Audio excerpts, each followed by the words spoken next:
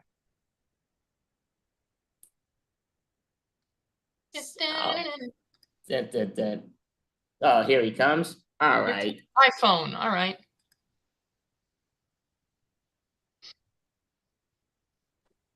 All right, Anthony Renda, go for Ready. it. Perfect. All right, guys. Thank you. This extravaganza. Yes, sorry about that, guys. As much as I want to be a full-time comic here and make a good living like Dave Chappelle and Eddie Murphy and Kevin Hart, we have to have a full-time job. I was just finishing cleaning toilets, guys. I'm a janitor. No, I'm a custodian.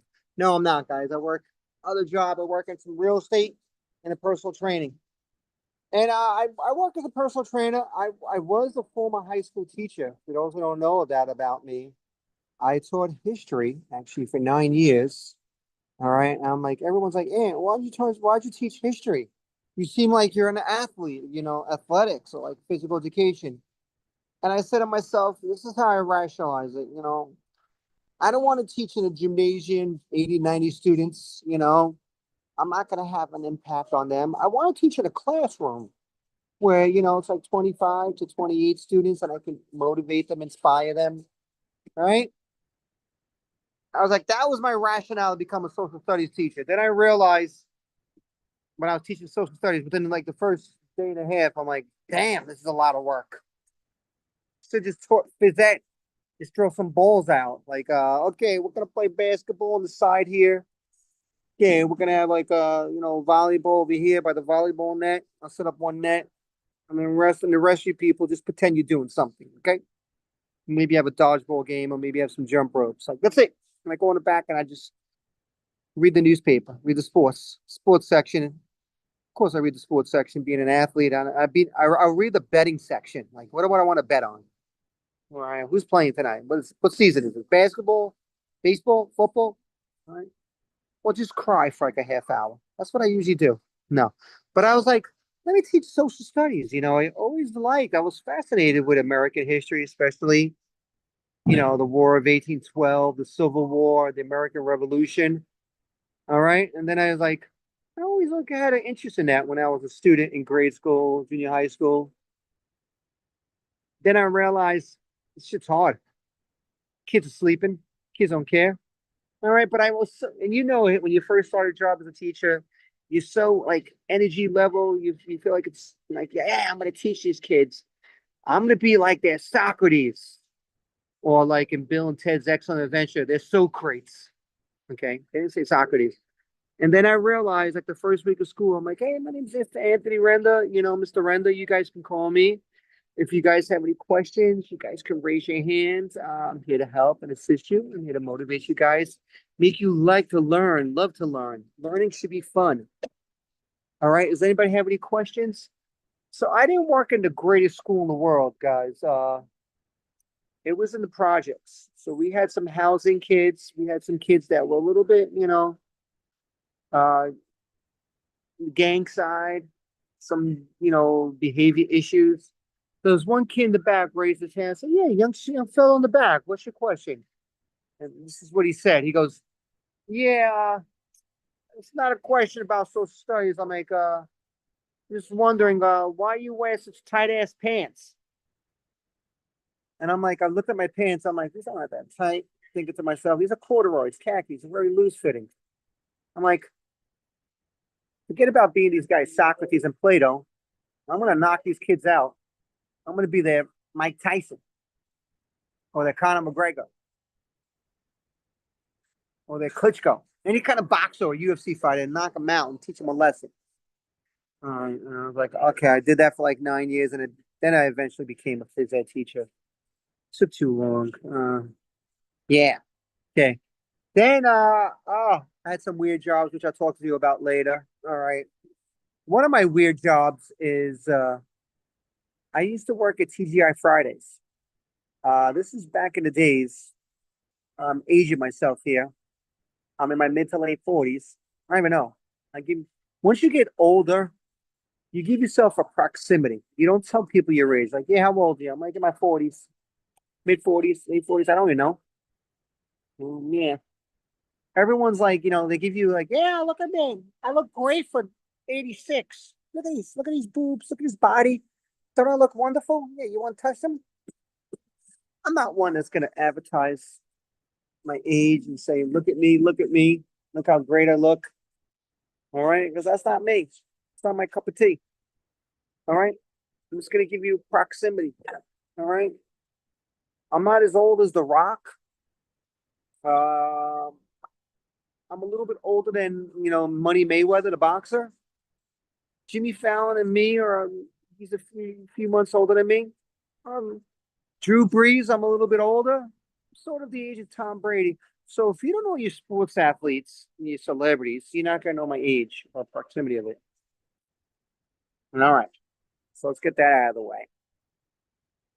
When I worked at TGI Fridays, it wasn't like now. Like, you ever go to TGI Fridays now, no matter what location it is, if it's in Long Island or City, they're wearing a black shirt with 3 buttons. All right. I worked in the days where you wore a red and white striped shirt, which looked like the table. It was the same design as the table. And we used to have to wear these suspenders with all these pins on it. We used to call them flare. All right. And I took my pins seriously. I used to match them up, line them up. I used to wipe them down. All right. Because I had like different, it was St. Patty's Day. It was promotion for a beer or for a drink. All right. And every time you sold $1,000 in revenue, you have like $1,000 pin. I had a lot of $1,000 pins because I sold a lot of $1,000 nights. And I used to, we had to wear a hat. It couldn't be a baseball cap. You had to wear something called a flare hat, something decorative. All right. I used to wear legs. I was known as the leg man.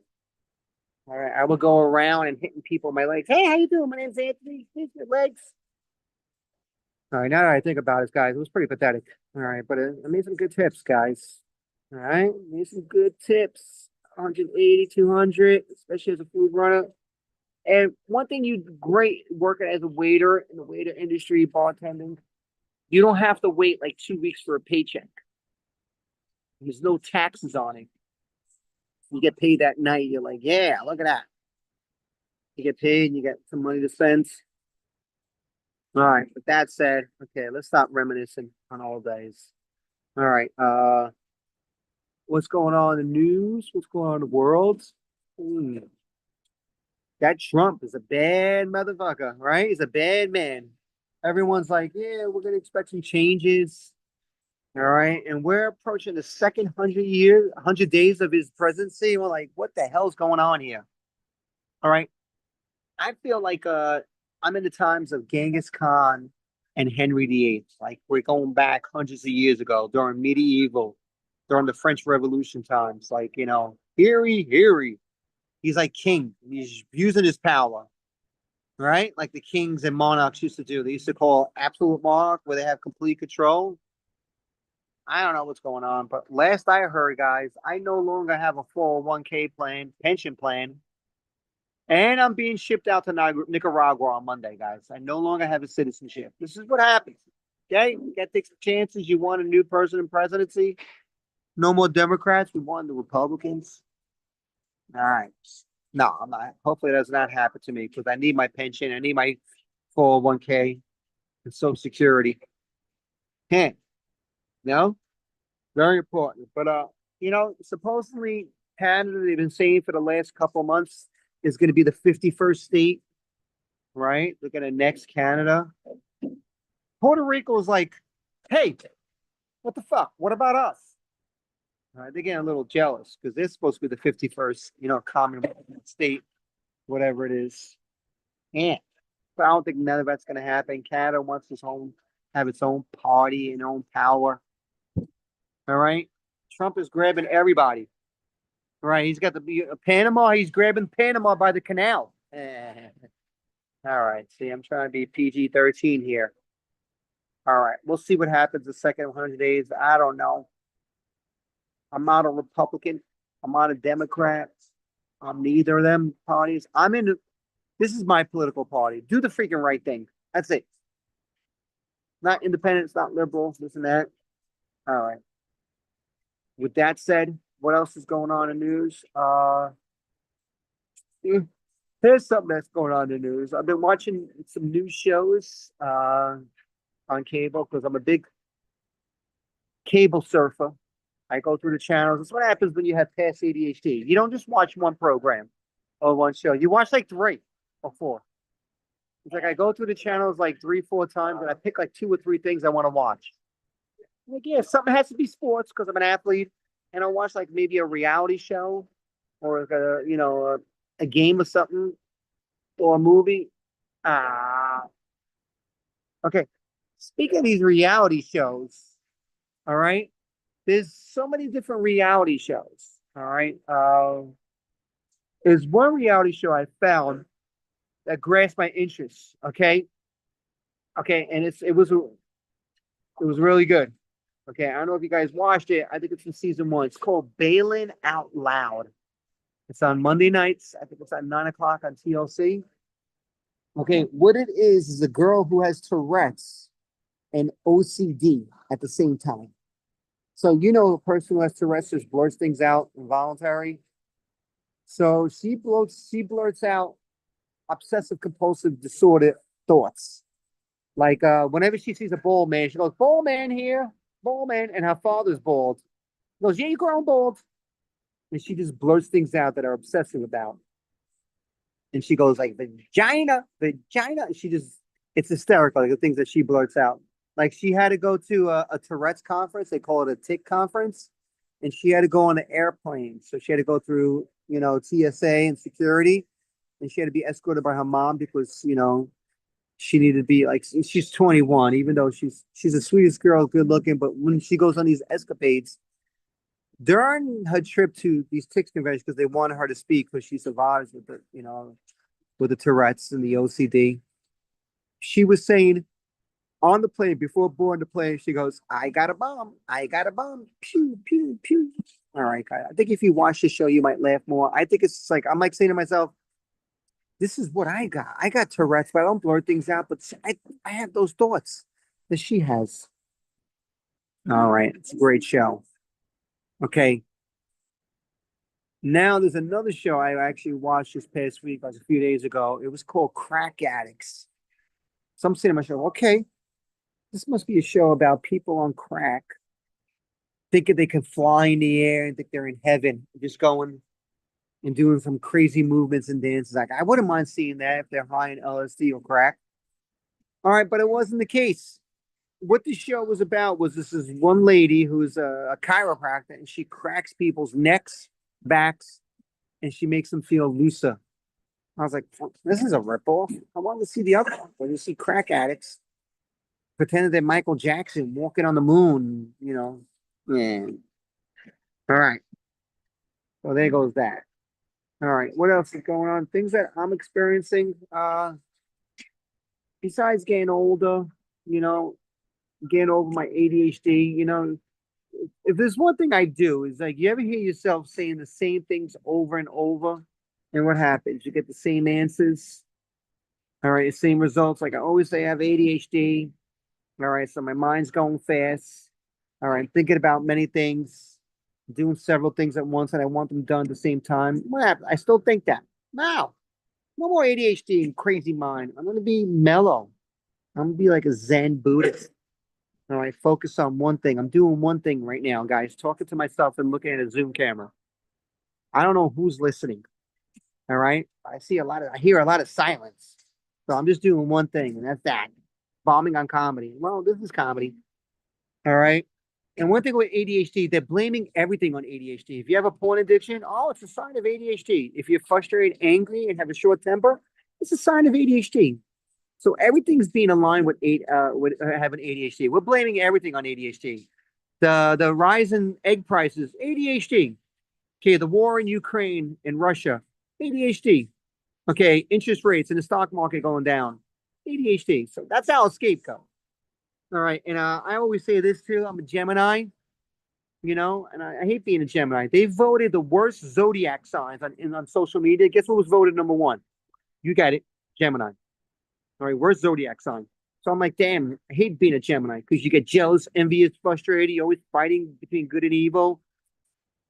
So I gave it deep thought, guys. I don't want to be fighting with myself and being a Gemini. So here's a solution I came up with, guys. It took like freaking hours and hours to get this answer. No, I'm a Capricorn now, or a Taurus, or a one-sided Taurus Gemini, the good side, the kind side. All right. So I just want to be normal, like Andy and Mel, and like you guys in the audience. All right, guys. Have a great show, Extravaganza. Awesome month for March. I'll see you guys in April. It's always a pleasure. Hey, great job, Anthony. And just for the record, I'm a Gemini. Nothing wrong with Geminis. I'll take it. Yes. But Mel, do you have a question for Anthony? What is your definition of normal? I'm super curious now because if Andy and I meet it, I want to know. What's my definition of normal? Normal basically is, just living in peace, saying that, you don't have crazy, you're not overthinking like, man, I should be writing 6 #1 New York Times bestsellers. I should be a CEO, not crazy thinking, just normal. Like I am who I am. I'm doing comedy. I didn't start at 18 like Chappelle, so I'm not going to be Dave Chappelle. Or I'm doing improv. We're all regular people doing the best we can individually. That's it. Very, very, very cool. So out of curiosity, Anthony, how do people find when you perform in person or online so people know where you're at if they want to see you? Oh yeah, I have a YouTube. You can do Render Comedy or put my first and last name on Facebook or YouTube. I'm doing a show in Long Island on April 12th, Saturday night, prime time. Okay. I'm inviting all my Long Island friends. So it's a place called the Red Zone. It's in West Babylon, prime time. They got great pigs in a blanket and burgers, okay? Barbecue food, okay? And beers on tap. So it should be fun. And that's it. Do comedy, doing the best I can. Being regular and normal. That's it. And where is this going to be, you said? It's a place called Red Zone in West Babylon in Long Island, April 12th. It's a Saturday. Okay, so yeah, you should definitely go. I love pigs on a blanket, but yeah, definitely should go see Anthony. And yeah, it's always fun Anthony does what he does very well. Great job, Anthony. Thank you. Enjoy the rest of the show. Good luck, Thank you guys. so much. Appreciate it. Thank Have an you. amazing Great night. job. Neil, would you like to introduce the 4th smartest individual on the planet?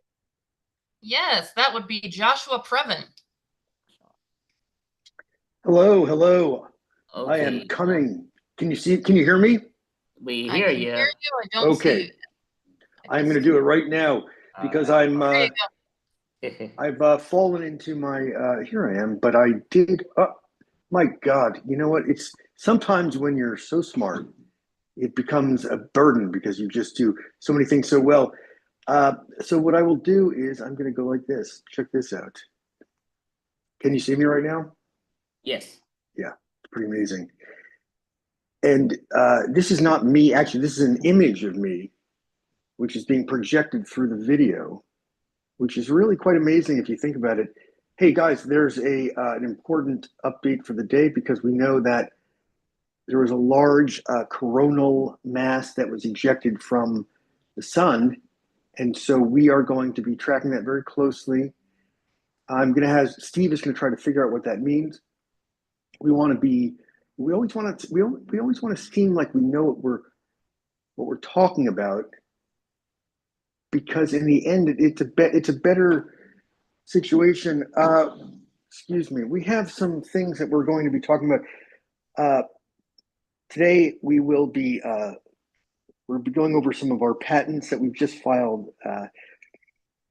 These are pretty consequential.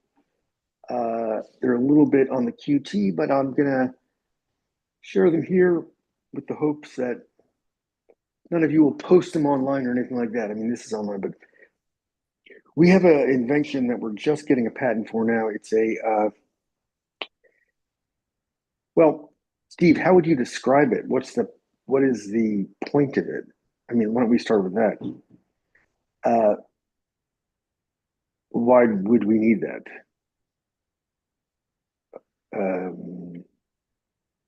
Okay, we have one for if you floss your teeth, and you should floss your teeth. It's very difficult to get the floss sticks on your fingers when you try and throw it away. Well, that is a problem of the past because Steve and I have signed is it $18 billion, Steve? Is that possible? Okay, no, it's a little bit less than that. A 5-year deal with I'm not going to say the name, but it's a very big pharmaceutical company, and we are going to be developing a solution to that problem so that it'll be easy for you to remove the floss from your fingers. The way we're going to do it is we're going to take advantage of the fact that I'm the 4th smartest man in the world. Is it third and a half, Steve? Is that true, or are you just right? We're on it's a tense. You have March Madness.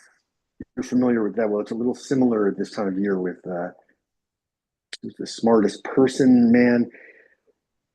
It's a tough situation. I will definitely keep you guys posted. As you know, Andy, I will call you. I mean, usually it's about 4 a.m, but you're always happy to get the call. I know we try to talk at least 3 or 4 times a day because you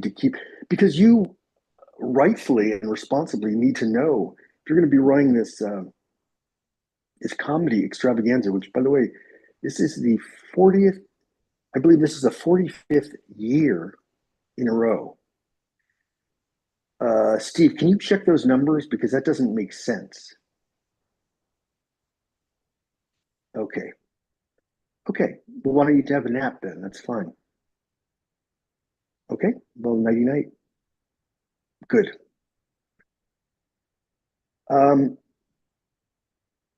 Yeah, there's not a day that goes by that I don't update Andy, and if Andy is not available, I'll contact Mel, because it's not something that you mess around with. It's hard to explain because it doesn't make any sense, but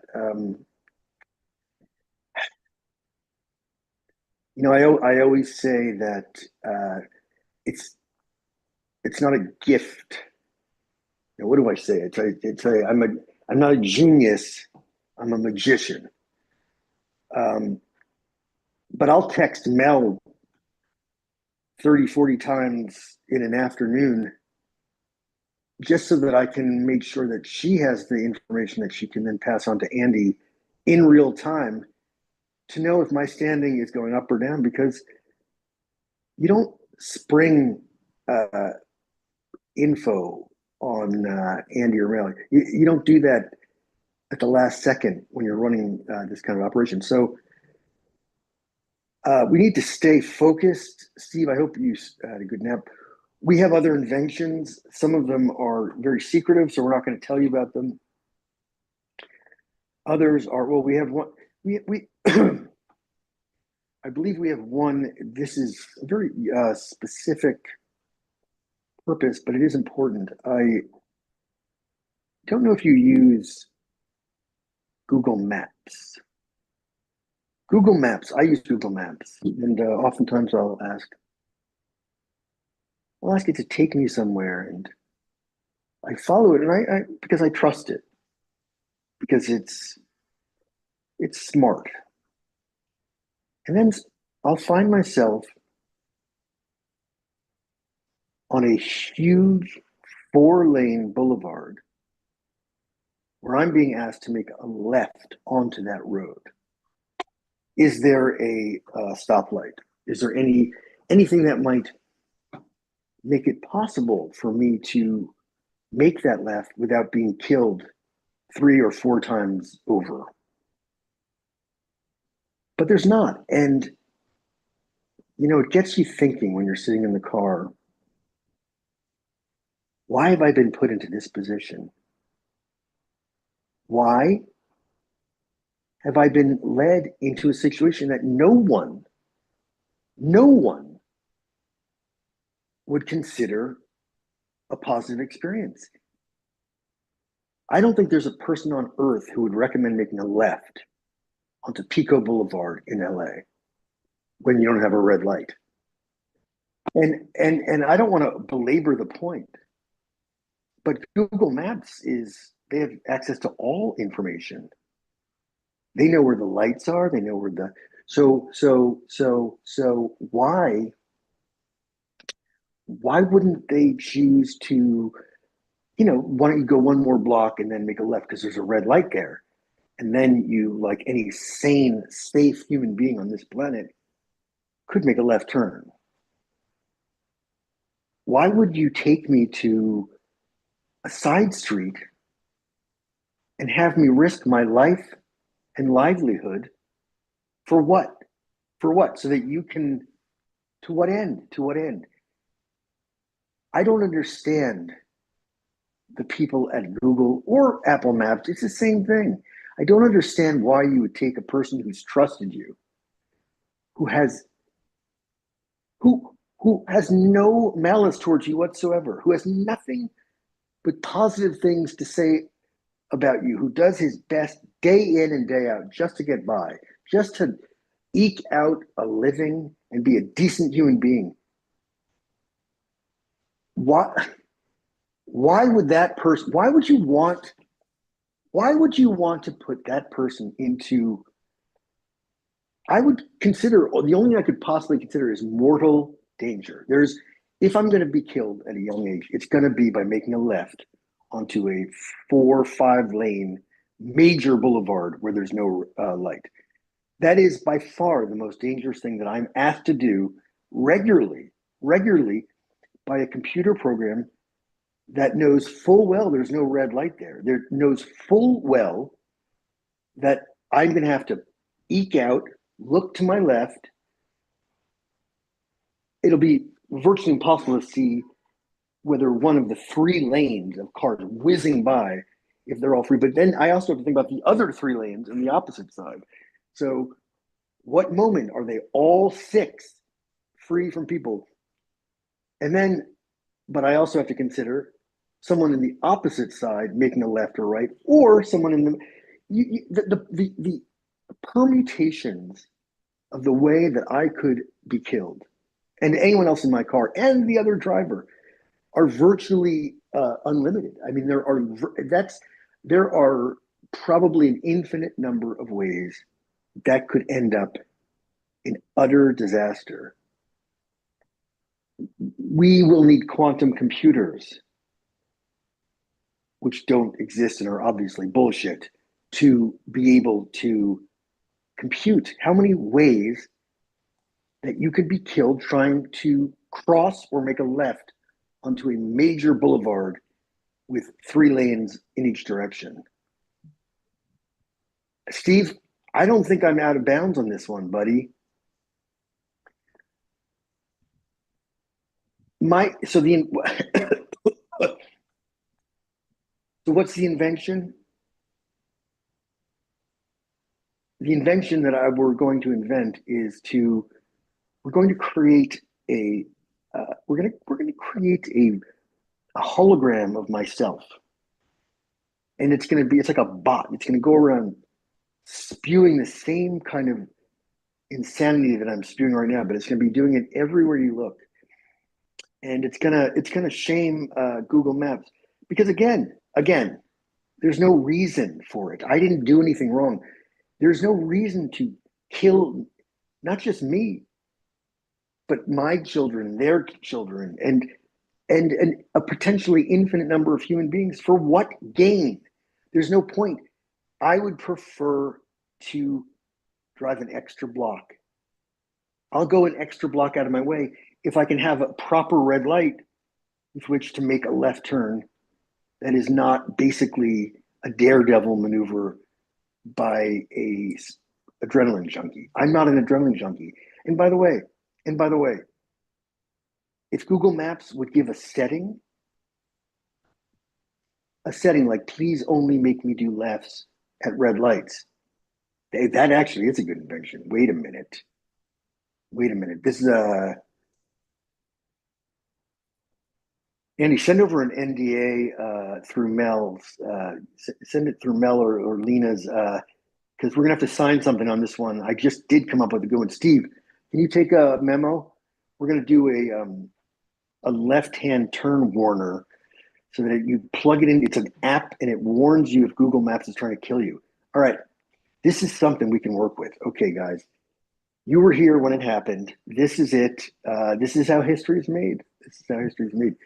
We're very lucky. We're very lucky to have the intellectual gifts that enable us to have these live breakthrough moments. And I think things are going to get better now. That people are going to make lefts that are not just throwing their lives away. We don't need to do that. We're better than that. We're better people than that. We really are. Perfect. Hey. Thank you so much, Totally. fourth smartest man on the planet. I keep giving you too Thank much you. credit. I say fourth smartest individual, but you keep saying man, and I keep forgetting that. So you're probably Yeah. 25th on the planet, but Exactly. fourth smartest. At the most, yes, exactly.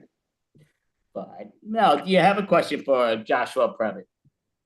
Yeah, I do like your idea, the antidote to Google Maps, because Google Maps has screwed me. So when is that going to become a reality? They do screw you, don't they? They do. When is that going to become a thing? I will invest in that.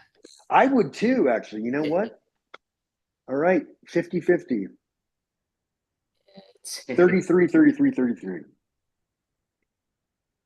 I'm assuming you're also working on an invention to drastically expand the human lifespan, so I'll be around for that. Yes, that's right. Yeah, there's a lot going on here. Well, sounds very interesting. And Joshua, so people know how to find when you are performing in person or online, how do they find you? Yeah, I have a Facebook profile, Joshua Previn, and so it should be there. So. All right, well, thank you. Thank Thank you you. so much, Joshua Previn, fourth smartest man on the planet, and thank you very much. Definitely. Thank you. Take care, guys. Thank you. Thank Have you. a great Great weekend. job. Neil, would you like to introduce the next individual and possibly his partner in crime here? But Yes, up next is Aaron and Orb. All right. Thank you so much. I appreciate being on this March Madness extravaganza. This is great. And welcome my comedy buddy, my life coach. If you say the next line, I leave March Madness. What? Wait, what? No, you don't describe me like you do, or I leave. What? You mean as my giant one-eyed monster? Goodbye, Mel. Goodbye, Andy. I'm leaving. Oh, come back here. No. So sorry. Orb, get back here. I don't want to. I'm sorry. Can you please come back here? Okay, fine. I'm here. All right, Orb, I apologize. I'm sorry. I didn't mean to hurt your feelings. That's okay. You can go ahead and tell your first joke. I pinky swear not to screw up your first joke. Oh, you pinky swear you're not going to screw up my first joke? Yes, I do. Okay. Yeah, my name's A. Ron. My dad decided to put 2 A's in my name. You're mocking me. You pinky swore. I don't have a pinky, you dumbass. Hey. 2 A's in my name, so I'd be first to be picked on by the boys at school. Ow!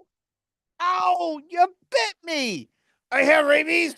Does anyone have a rabies vaccination before they become illegal? Okay. Yeah, appreciate that. Hey, Orb, you just heard George Foreman pass recently, didn't you? Yeah, I heard he went down swinging at his doctors, Mike Tyson, and even at his own grill. Oh, Orb. But no, I really have to get in better shape. I have to start losing weight, Orb. I was going to say you're weighing me down. No, I need to get healthier, so I'm logging my food. Oh, that's what happens after you eat it. No, oh, come on. No, I mean I'm tracking what I eat. The only food you're tracking is roadkill. How hard is this for you to understand? How hard is it for you to understand I don't give a crap? I mean, seriously, I have to lose 50 pounds. I know you can't tell it. The camera added 50 pounds, but I have to lose 50 pounds. Have you considered cutting off your head? It's dead weight. Hey, you know, if I lose you as a life coach, I could quit stress eating. If I lose you, you'll be that wacko on stage talking to your hand. Hey. Got a point. I rest my case, Your Honor. No, we're not in front of a court. You know, or what they say, AI is taking over our life. It already has. Well, how so? Well, let me explain. I'm a life coach puppet. Oh my gosh. I'm artificial and intelligent. Something you can't comprehend. In your wildest dreams. Say hello to OI. You know, Orbi. Okay. You're real. Yes, I am. Okay, that's good. And I apologize, Orb. I didn't mean to get so whirly. Oh, I can't even say the right words. He is tongue-tied. I didn't mean to get so surly with you. I had a bad night's sleep last night. I only drank 1 drink, and it caused my heartbeat to race. Do you have alcoholics that run in the family? Actually, they stagger.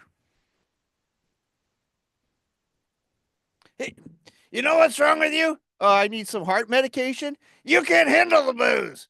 No, I am a casual drinker, Orb. I really am. Oh, great. So you drink without a tie on. That's unique. Yeah. Maybe you should try lighter drinks. Oh, it was Coors Light. Oh, you got drunk on creek water. That's great.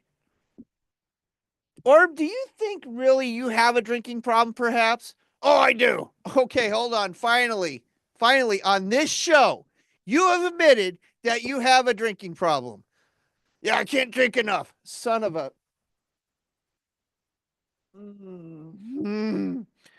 You know, I don't understand. I want to try something. What? I want to try butt chugging. Oh, wait a minute. That means consuming alcohol through or the sun doesn't shine and your hand goes up. Oh, how would that work? Oh, you put some hand sanitizer on, but not the lavender kind. I can't stand the aftertaste. Oh, ugh. I'm scared you're on my hand now. Have you considered ever joining AA? I'm already working with you. No, I meant Alcoholics Anonymous. I don't like hanging around people that have problems with my drinking. No, everyone there has a drinking problem. Well, it looks like you should join. You can't hold your liquor. And you can't either without Velcro. Point taken. Okay. I knew I had you. And I don't know about you guys. I know it's already been 3 weeks, but I hate daylight savings time. I don't see a benefit from it at all. Me too. I can't see my way back from home from the bar in the morning. Wait, hold on. You've been out drinking all night? You know, you would know that if you didn't go to bed at 10 o'clock at night.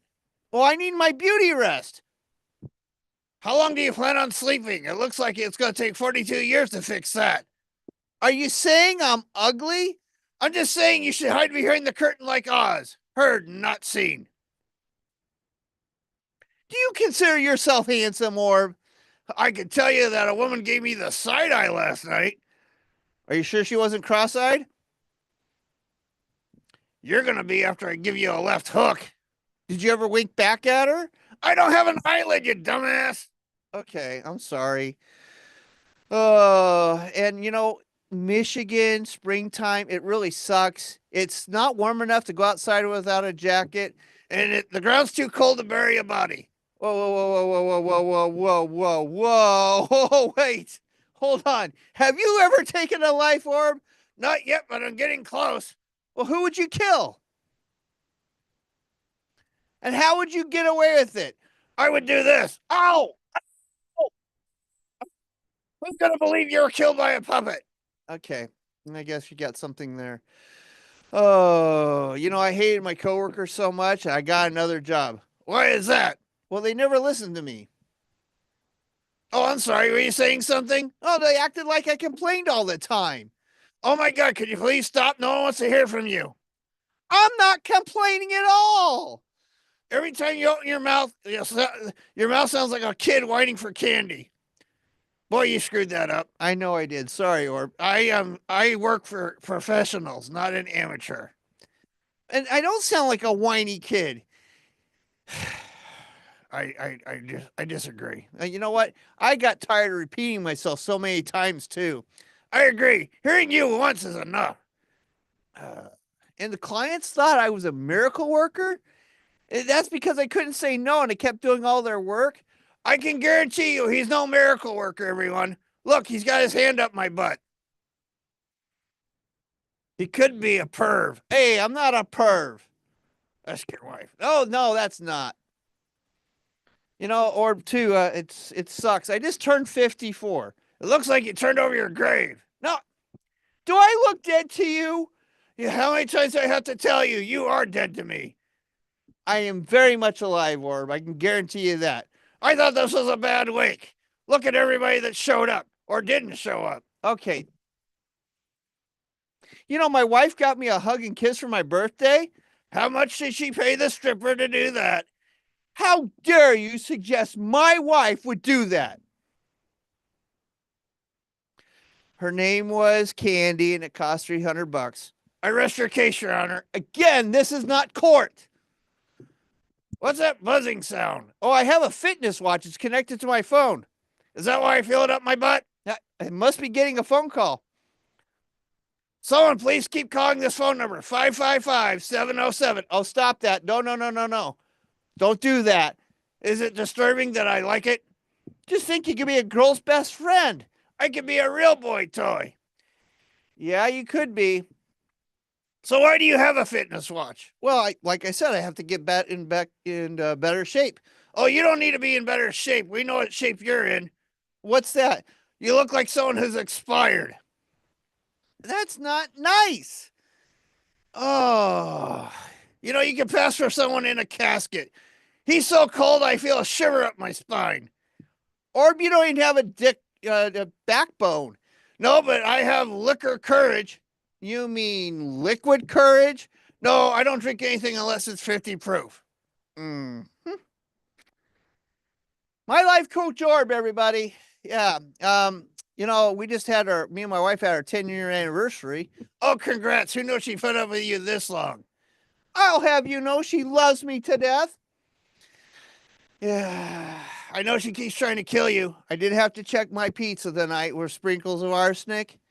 And the traditional gift is tin or aluminum, and I got my wife a 6-pack of Diet Coke. Should I gotten her the 12-pack? Oh, I know what she should have gotten you. What? A bucket? A what? A bucket? What are you saying? Say it for me, speech impediment man. You mean a bucket? That's the word. Why would she give me a bucket anyway? She'd make you kick it, and if she doesn't, I will. Okay. All right. And you know what the 10-year anniversary gift is for modern day? It's diamonds. It's not the 50-year anniversary. It's 10 now. It's crazy. Well, you know what they say about diamonds? What's that? Diamonds are forever, and so is my whiskey.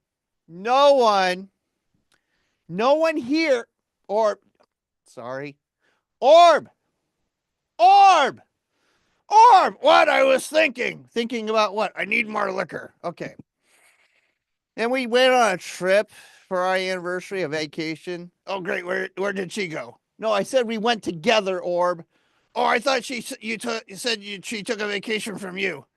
No, she likes my company, Orb. She really does. Company? I thought this was a limited lifetime partnership. And we went somewhere warm for our time off. We went to Florida. Oh, yeah, that fits, because anywhere with you is hell. Oh, wait a minute. Are you saying I'm not fun to be around? Yes. Well, good. I'm glad I didn't take you. Thank gosh. I'm just saying anyone who fists a puppet can't be that great. Now, stop that. What would you be doing if we weren't doing stand-up comedy right now? Oh, drinking, smoking weed, going on a blind date. A what? A blind date? A what? Say it for me, speech impediment man. A blind date? That's the word.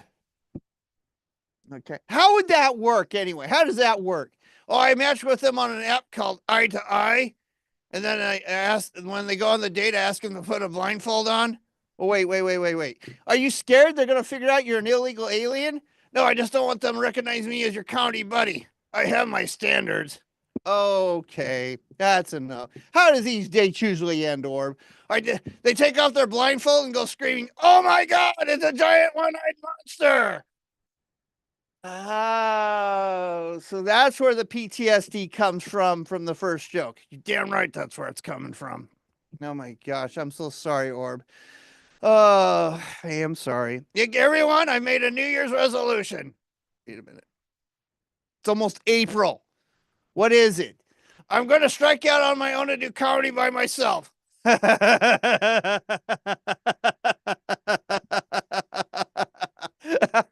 want to try it now? Sure, why not? Okay, here you go.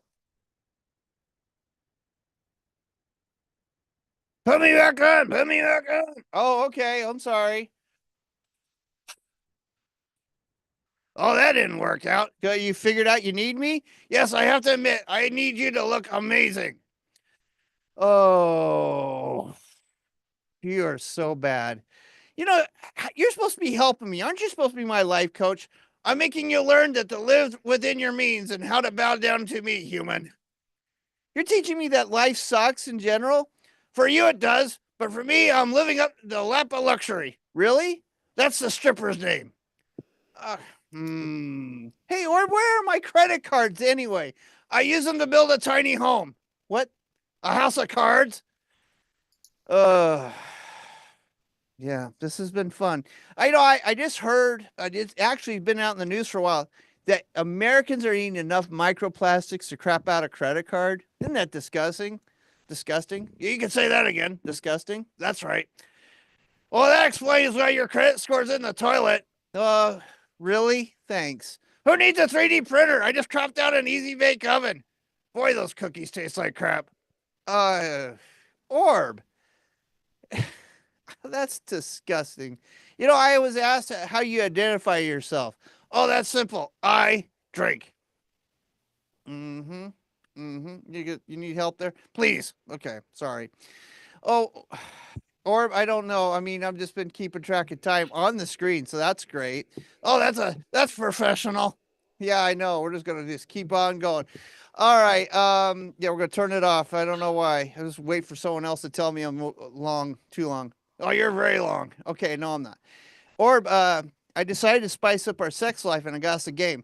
I want to clarify something right now. I have never, repeat, never slept with this man. No. I met with my wife. I got a game for my wife. Oh, what kind of game was it? Operation so you can get better at your pull-out game? Oh, you think I need to work out on my pull-out game? Yes, I do. Okay. Put me back on, damn it. Put me back on. Okay. Who knew I liked this so much? All right. No, actually, the game's called Sexy Jenga. Should have gotten the game. Sorry. Well, that's not nice. No, you shouldn't have gotten a game that represents you. Well, what would that have been? Find the naughty toothpick? Do you ever play games in the bedroom, Orb? Yes, I do. I play the game of Who's Your Daddy? Okay, that's enough, Orb. I think that's enough. I think you've demented the whole crowd now. I do appreciate you though showing up to this show patriarchally dressed. So are you. Blue shirt, black pants. No, you're a white guy, the redneck, and blue balls. Wait a minute. How do you know my balls were blue? I heard your wife turn you down for sex every day this week and twice on Sunday. That I've been AA Ron, and I've been Orb. Thank you, guys. Yeah, great job. That timer thing messing with that. So, Mel, do you have a question for AA Ron or Orb or both? Yeah, what you drinking, Orb? I want some of what he's having. I'm drinking Jim Beam right now. I'm gonna switch to the hard stuff soon. What? Hard stuff? Wood grain alcohol. Okay, I don't condone that. Please don't drink wood grain alcohol. Only a puppet can do that. Definitely not going to be partying with Orb anytime soon. That's for sure. Damn right. So, do you have a website so people know when you're performing in person or online to find? Right now we have a Discord server called the Oddly Funny Discord. It's oddly funny and it's on Discord. It's just spelt the way it is on the screen. It's kind of like a mic Discord. It's kind of like we're doing some stuff like tonight is Drunken Orbs open mic at 9 p.m. Eastern. I know people will be streaming your show, so I don't expect them to be there, but we do an open mic there. We're trying to do some more stuff there, so joke feedback and that. And also my comedy game show is on Joker's Ace, and that is on DBTV, and that is at still 11 p.m. Pacific time, I believe. It's going to be moving soon. I have a sponsor now coming up, so we will be earlier. So it'll be like 11 p.m. Eastern time, 8 p.m. Pacific time soon. And Joker's Ace is on DBTV on your Roku, your Amazon Fire Stick, and dbtv.tv. And you can find us also on Oddly Funny on YouTube. And I used to have a banner, but it ain't working right now. Well, thank you so much. I mean, AA Ron and Orb, excellent job. Thank you. Thank you. Thank you. Can I talk to you, Andy, real quick? Can you book me instead of AA Ron next time, please? Thanks. I appreciate it. Stop that. You can't work solo. Yes, I can. Watch me. Okay, that's enough. I'll see you guys later. Thank you so much. Having a great See you guys weekend. later. Bye. Bye. Yeah, I want to date all Mel. right, Mel, would you like to introduce our next team, obviously, but Yes, up next is the Improfessionals. professionals. Both here and there, and we see, okay. What's up, world? All righty, so I'm gonna put numbers on us, just seeing what's going here. So I will say we did perform on Monday and Tuesday. We had different members on Monday. We had different members Tuesday, and we have all four of us. Oh no, well that's actually not true. Most of us performed on Tuesday, and the show went extremely well. So now you have it where you gotta up above it and go beyond and beyond. Extra pressure, but To infinity and beyond. there you go. And I'm doing so. Oh yeah, I'm trying to rename, doing the number system. So it's all good. So just to here and there. So we're gonna do a competition style. We did have somebody that was supposed to be on. Work does that. It happens at times. Good old job. It's their fault. I think they just chickened out. I thought they couldn't beat these individuals, but here we go. So we're gonna be playing a competition and all that stuff. So I did have different listings here and there, and we're gonna see what we're gonna go with it and all. But just to even start off, we'll just introduce everybody. So we do have Mel Post, we have Leah Goldfarb, and we have Norm, and I'm Andy, and we are the Improfessionals. I actually will switch your two numbers around just because I do like it, since we have I like, man, woman, or woman, man, but I'll switch your two numbers, which is all good. But I mean, no harm, no foul. But I want to work with you, Leia. If I work with people, I don't want to work with Norm. Just messing with you. But it's just be honest about it. Then just be honest. Being a sexist. I am a sexist, no question. I prefer working with women all the time. That's an automatic. But Yes, so I don't even know if we're officially gonna be what's what, depends on the game and what's going on. So I do have the cards here. And I had more cards because there were more people originally. But we'll take out 2 of those. It's all good. Don't need them all in my way. So perfect. So the deal goes down to it depends on the games and what's going on to who goes first and all that great stuff. So this is a competition. Now, the only thing is I can't be in the competition, even though I'm performing in a lot of them. Some they'll need help, some they won't. But it just comes down to, yeah, with the ones they need help, I'll be in it. Certain ones they won't. But again, they'll get different points for different individuals. And each game will be explained when it's happening so the audience does know. And I need to put my timer on. I forgot to hit that. All good. We're actually going well with the timing, even though certain things kind of in and out, but it's all great. So we're gonna just start off with we'll do it's not you, it's me, it's not me, it's you. We'll start off with that game. So it's just a pun joke style game where I'll give a theme, and if whatever as an example, if I said the theme is sitcoms, I might say it's not you, it's me. I love Lucy. It's so it's just that type of thing. It's not me, it's you. Everybody loves Raymond. I don't know. So I'm just pulling things out of left field, but yeah. So it just comes down to you'll do something in that theme and doing with the joking style. So and again, I'll give the points from your own reactions to my own reaction to how I feel and what's what. I will say, just to give a little bit of a heads up, I'm going to give Mel more of a warning because she's my co-host. She's been helping me host with this. I have been in the restroom coughing up, throwing up stuff, which is not great. So right now I feel okay, but I did just do it maybe 8 minutes ago. So haven't had any beer. Maybe I need that, but I haven't had beer. I've been drinking a lot of water and soda and coffee, but done with the coffee now. So hopefully, and what I ate earlier before the even extravaganza, that's what came up, which really annoyed me. But wasted money, you know what I mean? If I'm bringing it back up, what the heck? Okay, so I'm not doing stand-up, but the whole thing is I may have to just put it down and then Mel could grab it. Just again, we know the deal.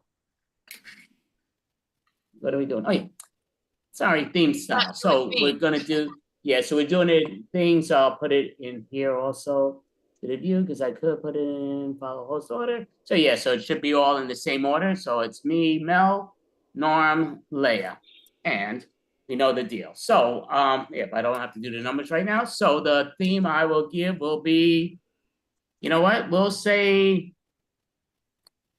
horror. Why not horror? It's not you, it's me.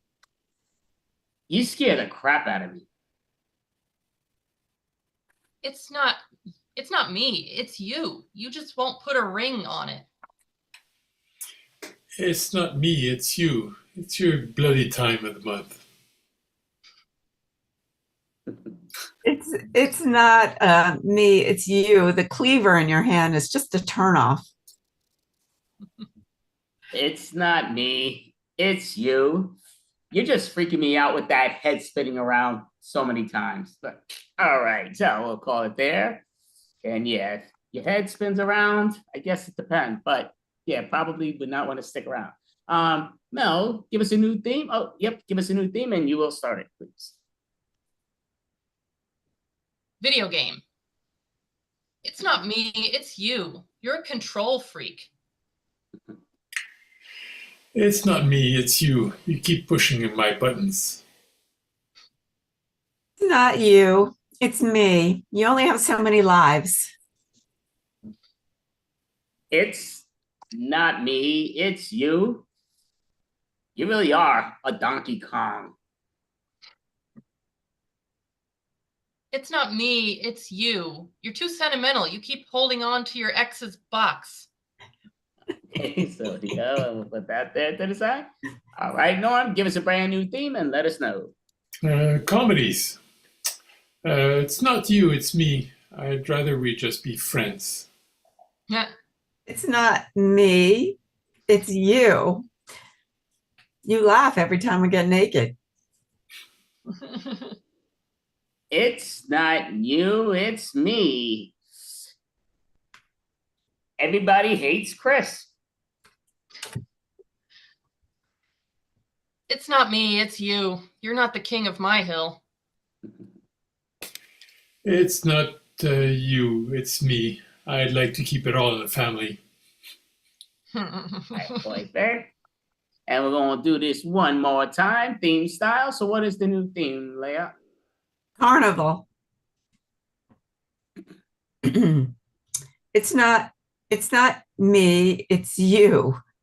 Our relationship's like a roller coaster. It's not me, it's you. You're a real bozo. It's not me, it's you. Our relationship just keeps going around and round in circles. It's not you, it's me. I just can't stand that constant circus. It's not me, it's you. You're always cruising. Perfect. All right. So, and that will round, and we'll go here and there. So, we're going to, again, we got quite a few different games here and there. So, we're going to go where. Going to do, you know what? We're going to do the syllable challenge. Why not? I like syllable challenge. So, syllable challenge is fun. So, the key is I do want someone here just freeze the scene if we're mess up or whatever. So, with syllable scene, I'm going to put the timers up on the board. So, there is no thing. So now how this goes, we'll explain to the audience and also to the individuals because it does, I'm going to make it 2:30 this one. Fine. I will say though, I did throw that up. That actually made my stomach feel quite a bit better though. So that actually We should all throw up. We should all throw up regularly. Always good for relief. Feeling a bit better. I mean, I was having soda bean, but yeah, had the egg foo young earlier, which I probably shouldn't have, but do love egg foo young. I don't think that was it, but that's what came up. Anyway, having your improv family with you. Know the contents. Thanks, though. Okay, like, it's like, I can take a picture of it if it happens again, and then just so the visualization. It didn't happen. I know today's generation loves pictures of all their food and what's going on. Okay, it's another animal. But so we're going to do, what are we doing? Did I say? Oh, yeah, we're playing syllable challenge. So with syllable challenge, it's simple to the point. But me and Mel are going to start a scene. So Mel's going to start the scene. I'm going to respond to her. So each one of us is going to get the opportunity to start the scene and to respond to the scene. So here, how we do it is you could call them out if somebody messes up because Mel is only going to be doing one syllable words. I'm doing multiple syllables. She has to say at least 3 words or more. I have to say at least 2 words or more every time we respond.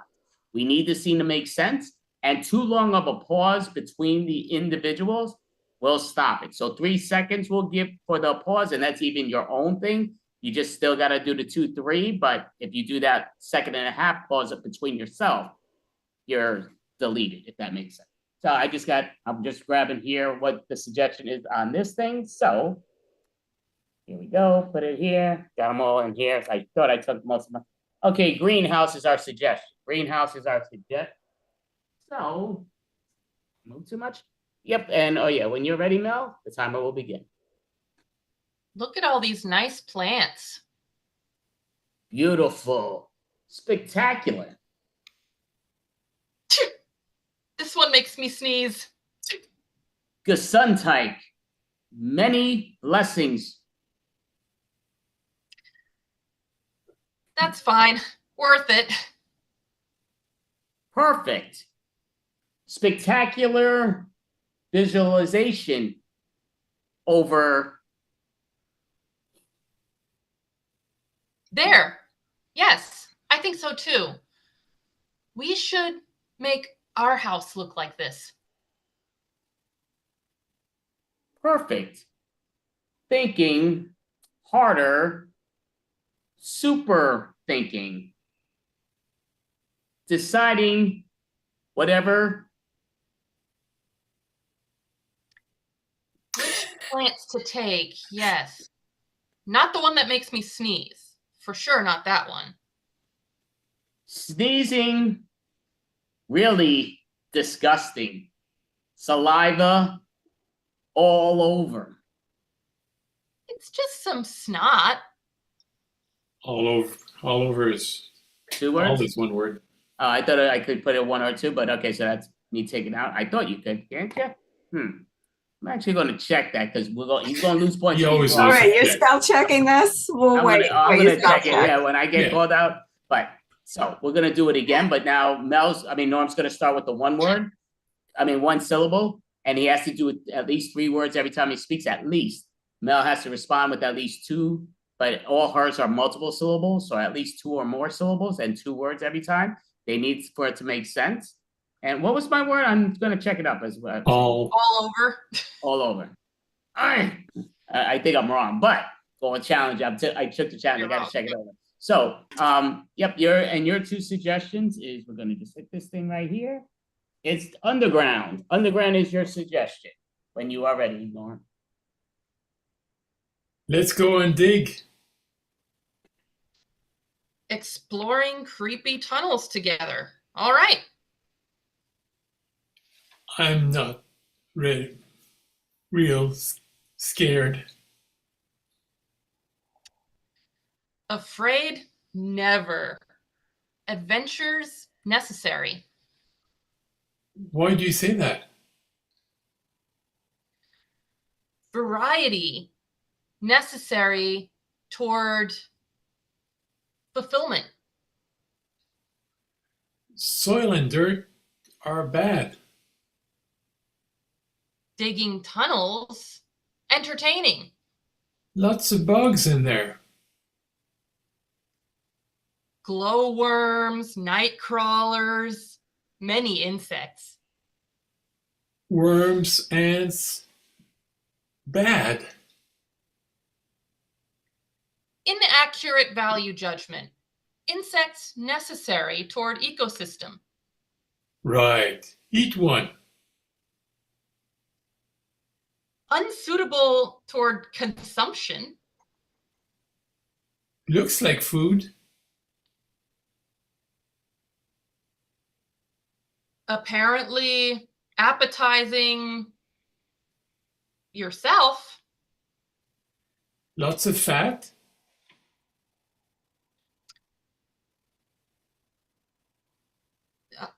Apparently. Yeah, we got to call it too much of a long delay there. There was almost 5 I was trying to seconds think on of that. another word for you. No, You eat but it. we'll give a hand there with going with here and there. So what was my word again? All. All. I didn't say Over. all. All Was it over here? Was Not it over all here? over. All over. I put over It's here. not all over. It's all over. Okay, I'll stop checking. I'm doing. Don't know, but it's not that worth it because I can't get points anyway. But no one Andy, gets points for that. can you do something for me? Can you put Sure. a order? Because it's kind of I'm in the wrong spot and I can't reorder us. Okay, you're in the order that how you're supposed to be. It's Norm on top and you're on top. Am I wrong? Not for me. Oh, that's how I have it in. Yeah, Gallery Mode? I'm in the first spot and I don't know why. Okay, I Yeah, have it listed. Are you in gallery mode? Because if you're in gallery mode, you should see it the way I see it. I have it host order and gallery mode. I'm in gallery and I can't move anything and I'm in this other spot. So I'm not sure. Yeah, that's somehow how you have it, but I put this in gallery mode and it says host order. Can't do nothing on that. I apologize, but yep. this only started when you started moving us around. Can't sit, but again, it's supposed usually it does what it does. Like again, when you check, it should be in the order from what I see. So it should be Norm, you, me, Mel in that Now order. it's not. It was before and it just changed. I don't know why. You see it too changed? You all did? Yeah, I was seeing it the way you were seeing it, but then it just changed. Now it's you, me, Leah, Norm. Oh, okay, we're back. Now it's fixed. We're good now. I had to double click it. It's driving me nuts, but okay. All right, no problem. Yeah, you could always ask. I'm sorry. This is how it goes. Okay, what am I doing? Oh yeah, giving a new suggestion. So you know the deal. So Mel, Leia's going to start with 1-syllable words, and Norm's going to respond with 2 or more syllables. Leia has to say at least 3 words every time. Norm has to say at least 2 words every time. We need it to make sense, and we also have to too much time overthinking whatever. We will call it, kind of like Mel got called on that. So Norm got more points for that. But again, it takes it here and there. So your suggestion is labyrinth. Labyrinth is your suggestion. So when you are ready, Leah, you'll begin. Look, a maze. Amazing location. Fun to try. Experimenting. Interesting. I'm walking. Walking is 2 syllables. I'm already dead. Okay. Got it. Hey, good job, and he caught that too. Yeah. So now we're gonna do it again. Let me just get the timer off that. So we're gonna do this one more time. So our suggestion, and I'll start it 1 syllable. Leia's gonna respond with 2 or more syllables every time, and she has to say at least 2 words. I have to say at least 3 words every time. We want it to make sense. Too much air delay means it's voided. So you could all call it out. And it's recording studio. Recording studio. You are great. I love that song. Audio listening. On my ear, I can hear great. Loudly earphones. Yes, that's true. So I have it low, so I hear it. Disturbingly loudly. You have nice voice. I like to hear you. Artists. Vanity. Not much to say, I see. Lovingly. Fandom. I see. You're not. Okay, that was my mistake. She really stuck with the 2. I ain't saying no more than 2 words, but okay, so yeah, she just went. So I just want to say for anybody watching, this is not easy. This is not easy at all. Because we do a lot of games. This is hard. Well, okay, let me give those added points. So yeah, he got that. Okay, so you got that one on that one.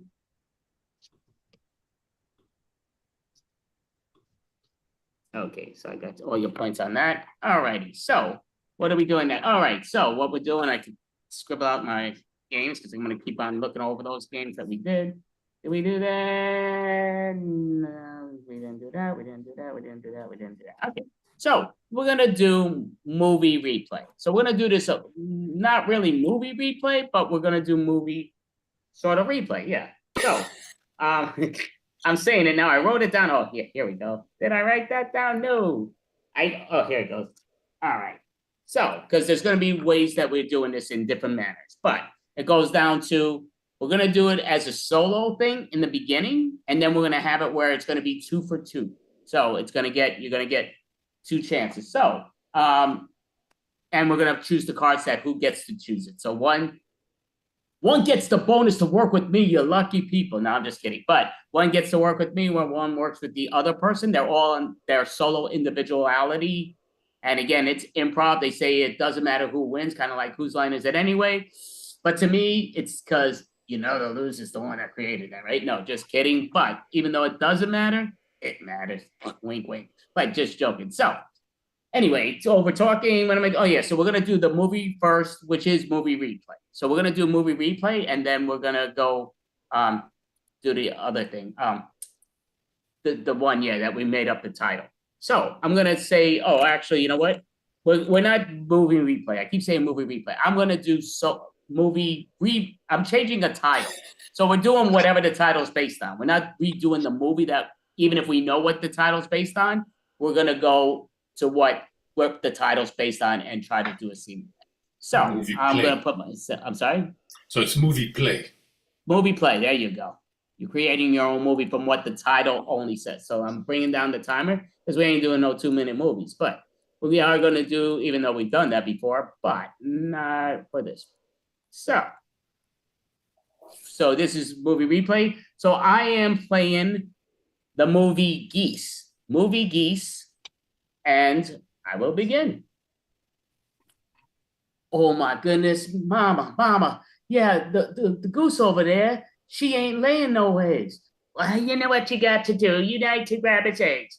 Oh, mama, but he keeps getting mad at me every time I go near it. Oh, well, you know what it is until it has its eggs. You got to realize, oh, yeah, that's going over there. Yeah, okay. See, look, it looks like it's laying in it right now. Oh, mama, but there are eggs. Yeah, well, they lay more than just one, you know. You got to give it a little time.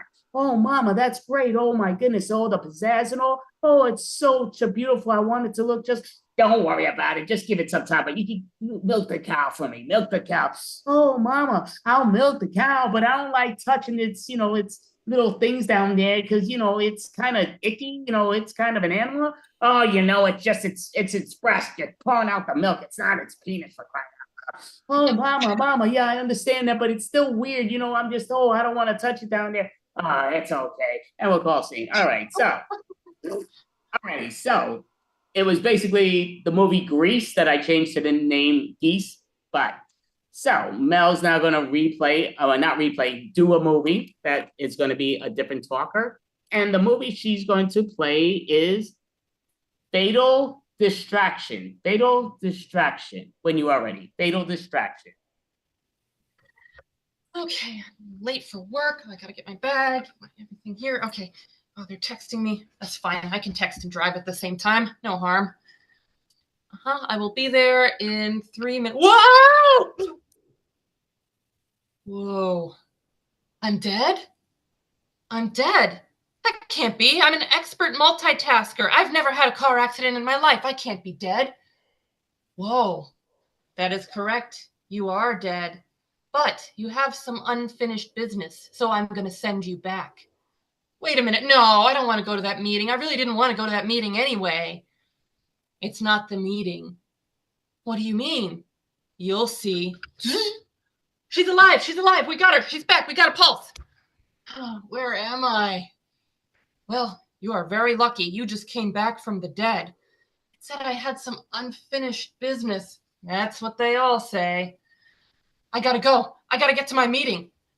I really don't think it's the meeting. All right, so great job. We'll give a hand. So that was her playing Fatal Distraction, which is obviously a change of the title from Fatal Attraction. But so now Norm is going to be playing a movie. That's going to be a new title, but he'll be playing this in the title it's called. And it is called West Side Glory. West Side Glory, when you are ready.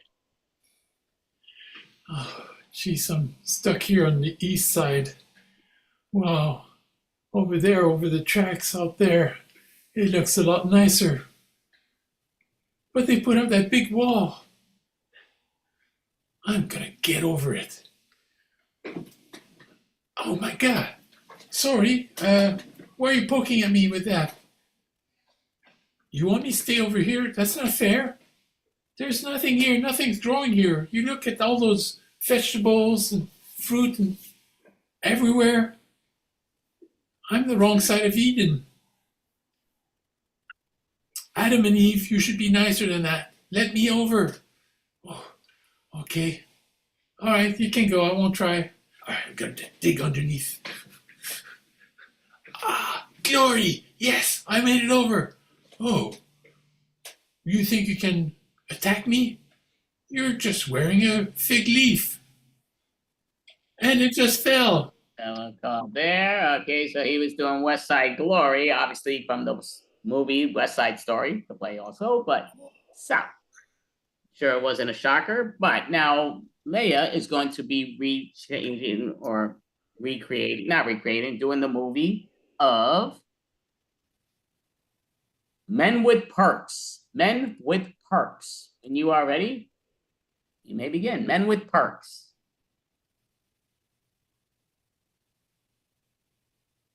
Let me get this straight.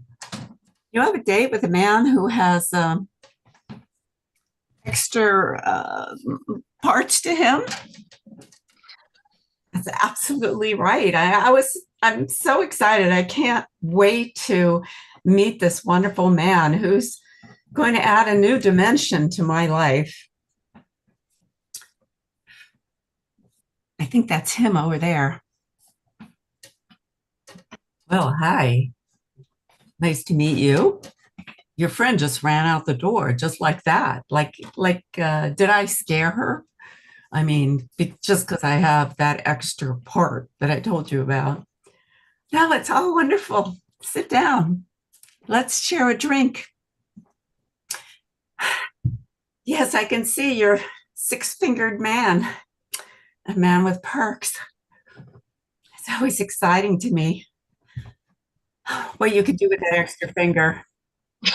We'll give a hint there. Dun, dun, dun, dun, dun, dun. Alrighty, so that was Men with Perks, which is actually the movie that I changed the title to, Men at Work, which Men at Work, I thought a very, very, very good movie. Haven't seen it in years, but with Emilio Estevez and Charlie Sheen. Hysterical movie though, but I'm a big fan. Again, they're brothers, and they used to do some good movies together. For some reason they stopped doing it, which is a shame, but both were very funny in what they did. Drugs. Just say no. Okay, anyway. All right, so we're gonna now do it where I'm gonna mix up the cards, and these will be the two that get to perform the first one, and then I'll perform with somebody else. But we're gonna do it again with reaction until how much the other person who's in my scene makes it work, as long as I don't destroy it, which I don't think I will. But we're going to have these two individuals. 1, 2, we'll do 3, improv loves 3. Okay, so it's going to be number 2, which is Mel, is going to be performing with number 4, Leia. So it's the ladies, and me and Norm will be performing the next thing. But so now we're going to put this into a 3-minute movie because they're making a movie, but I'll give you the title, and you get points on how much you make the title make sense to your movie. So the title that you two are going with is, you got here? Oh, okay, so I got so much scribbling down that I'm looking at right here. So my vision's not, okay. All righty, so she's a wonderful wife. She's a wonderful wife. When you are ready, you may begin. She's a wonderful wife.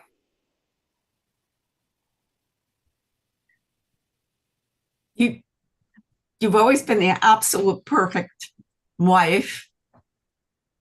Oh, well, I would say I know, but I'm so humble.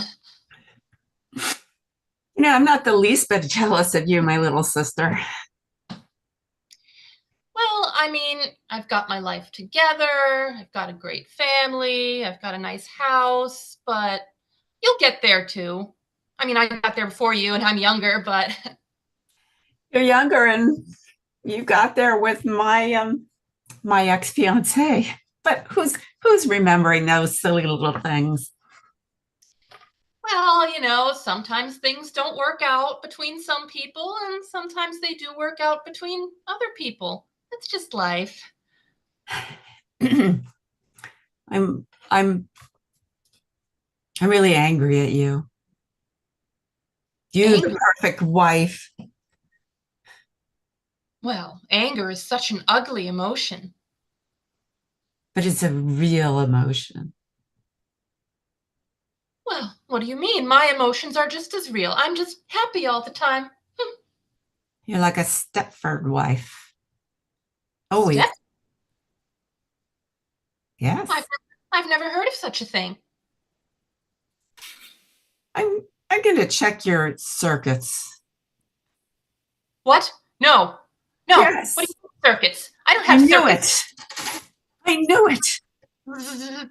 Wife protocol shut down. What have you done? I've turned you back to the sister that I knew growing up. I knew there was something wrong. You were just perfect. I was perfect, and you just ruined me. You reset my circuits. How could you? Put me back together. Put me back the way I was. I want to do that. I want to take you out of here. I want to rescue you from this life. What do you mean rescue me? Honey, I'm home. What have you done? What are you doing here? What have you done to her? I'm just bringing her back. I mean, you're the mad scientist that changed her into some kind of robot, the wonderful, perfect wife. Oh, it's all coming back to me now. I remember being in his lab and having my brain cut open and you saved That me. scar. I knew that scar was not there when you were a child. I know, he implanted false memories. I did not. At least nobody's going to know I did. We have to stop him. You and me, sis. That's why I brought the knife. More like it's a wonderful knife. Get him.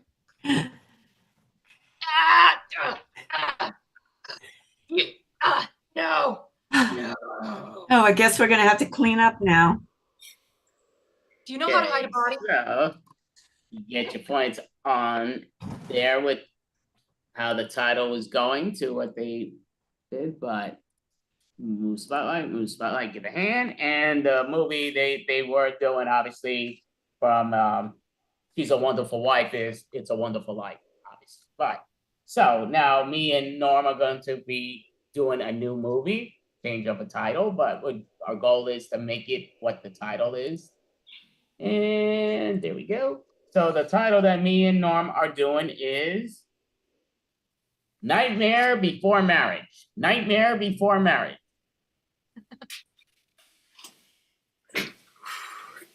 Kind of nervous.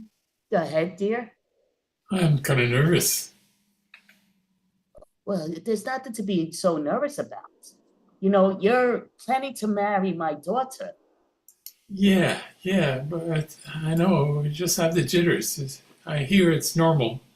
Yeah, well, it's usually normal, but I would like you to realize that you marrying my daughter and you didn't ask for my or her father's permission is a big no-no. Oh, well, Penelope said you're all in. You're happy. We were happy, but we thought you were going to ask for our, permission. I thought, it's like the courteous old style way, and you did not show that. Oh, I thought you're a more modern type family. Oh, you like the old ways. Oh, we like the old ways. Yes, well, don't worry. When you get married, you'll see what's coming on.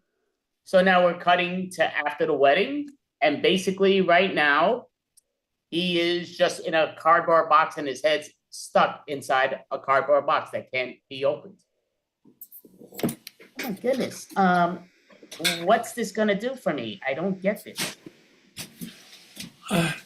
Boy, I'm sorry I didn't ask for permission. Now I can't do anything. I can just talk. Oh, this is no good. Yeah, we were getting married, and then once you said we kissed, and then this, I don't get it. Yeah. Oh, geez, I thought I was getting into a nice family, but they're really conservative and they don't take for mistakes to happen. Oh my goodness! Listen, so are you saying there's something wrong with my parents? Yeah, I'm over my head, literally. Now, cut to 6 months later, as he is dead, but he is in a portrait, and he's in the portrait, but he's stuck in the portrait, but he can talk to us, but nobody else hears us but the family. You didn't ever ask for permission, and your call tried to take it like it's our fault? It's okay. I can watch now. I can see everything. Oh, he's such silly. Don't worry, man. When we make love, we're going to show it off to you. You're going to love it. You're going to love it. Yeah, but I'll make comments throughout. To me, it's funny. You just think, oh, you don't know what the worst of it is. Cut to him in hell. And we'll go see. All right, so there to the end. All right.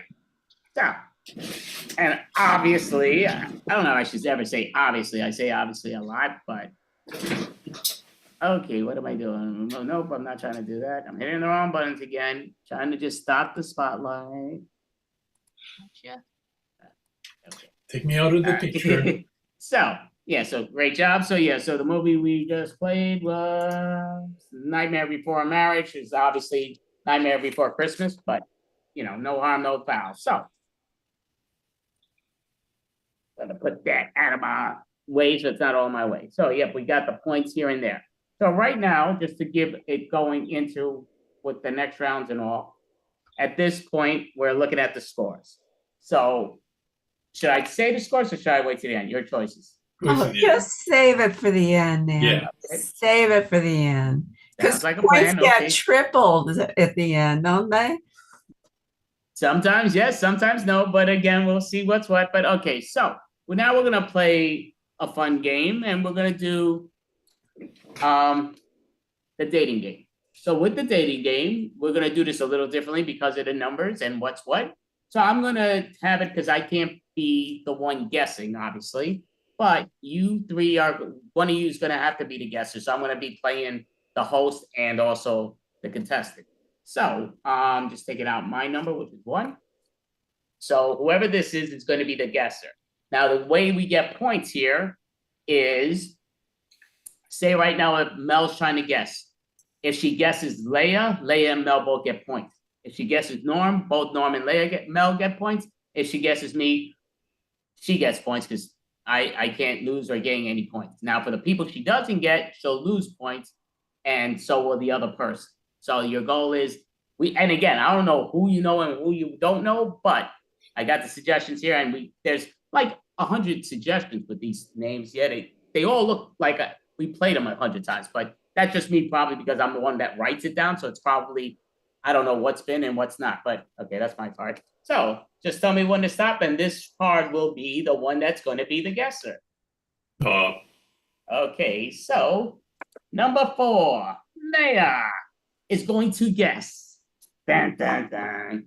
All right. So again, no harm, no foul. So right now, I'm going to ask Mel just to move your head like this so we know you're not looking. No, just Leia. Yeah, you want me to move my head. Yep, only Leia to move her head. So now this will be, I'll be contestant 1, Mel will be contestant 2, Norm contestant 3. Makes it easy anyway. So 1, 2, I grab these out of the box in the first 4. So this is what it is. And so I am, okay. That's me. Okay. So I'm showing it just for the audience also to see it, but that is me. This is going to be, I'm already thinking, sorry, Leia, but okay, tell me when, okay, 1, we'll do this 3, then this will be Mel.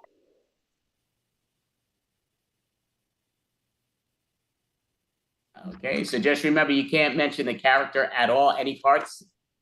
And this will be the last one, and this is Norm.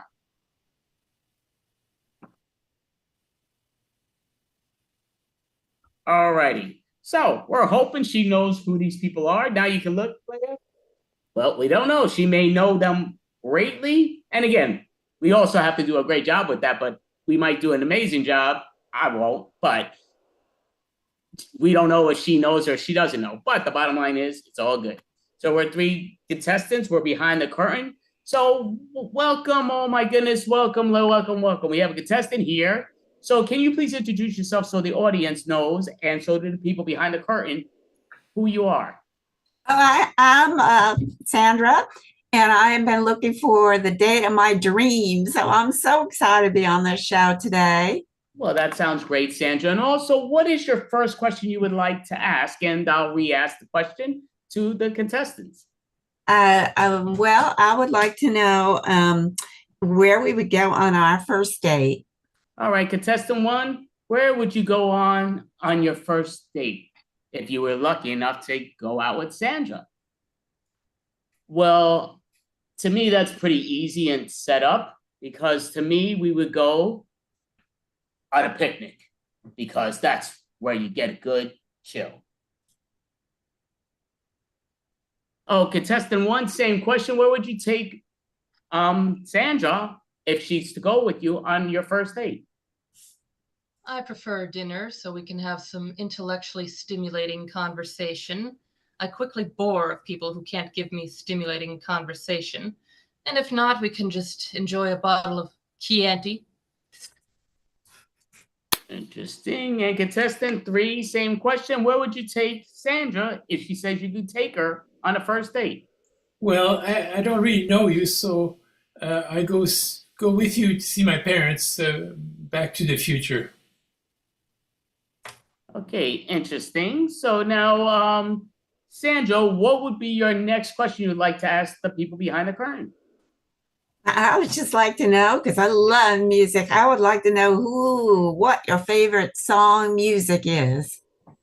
Okay, so what is your favorite song? Contestant 2, what is your favorite song? Well, I quite enjoy classical. As I've said before, I'm very intelligent, but occasionally I also enjoy death metal, really anything with death. Interesting. Contestant 3, same question. What is a song that's your favorite song? That Sandra would like to know. I play the guitar and I like rock and roll. Anything by Chuck Berry. And contestant 1, same question to you. What is your favorite music and or song? Because Sandra would like to know. Well, my favorite type of music is the music that sets into your soul. Okay, Senator So, very nice. Okay, so you got one final question, Sandra. What is your final question that you may ask?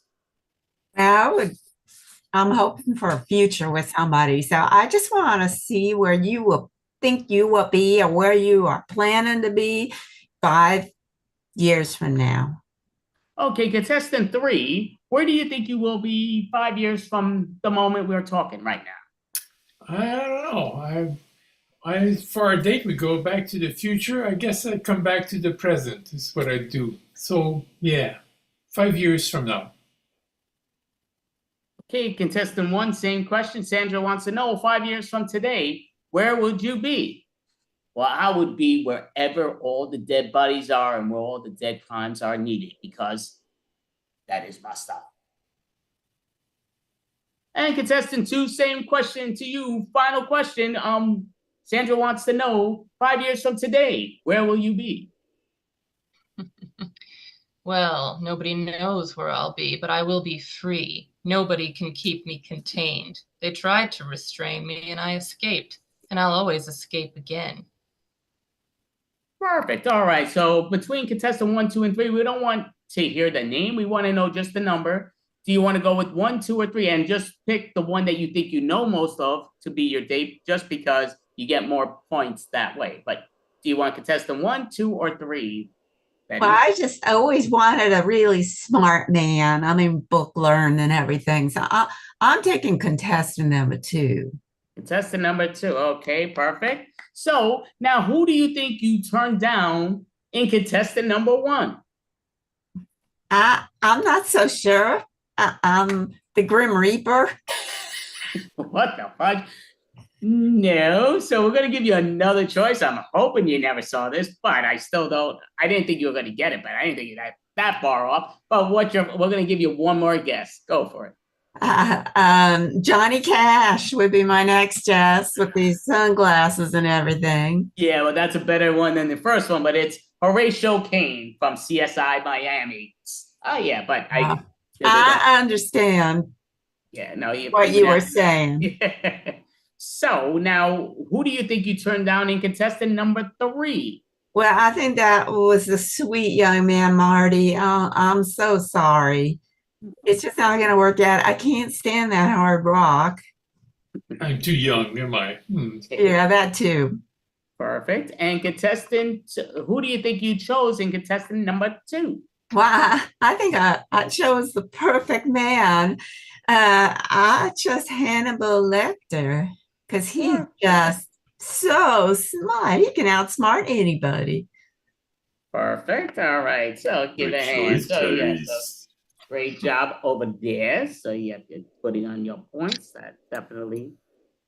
I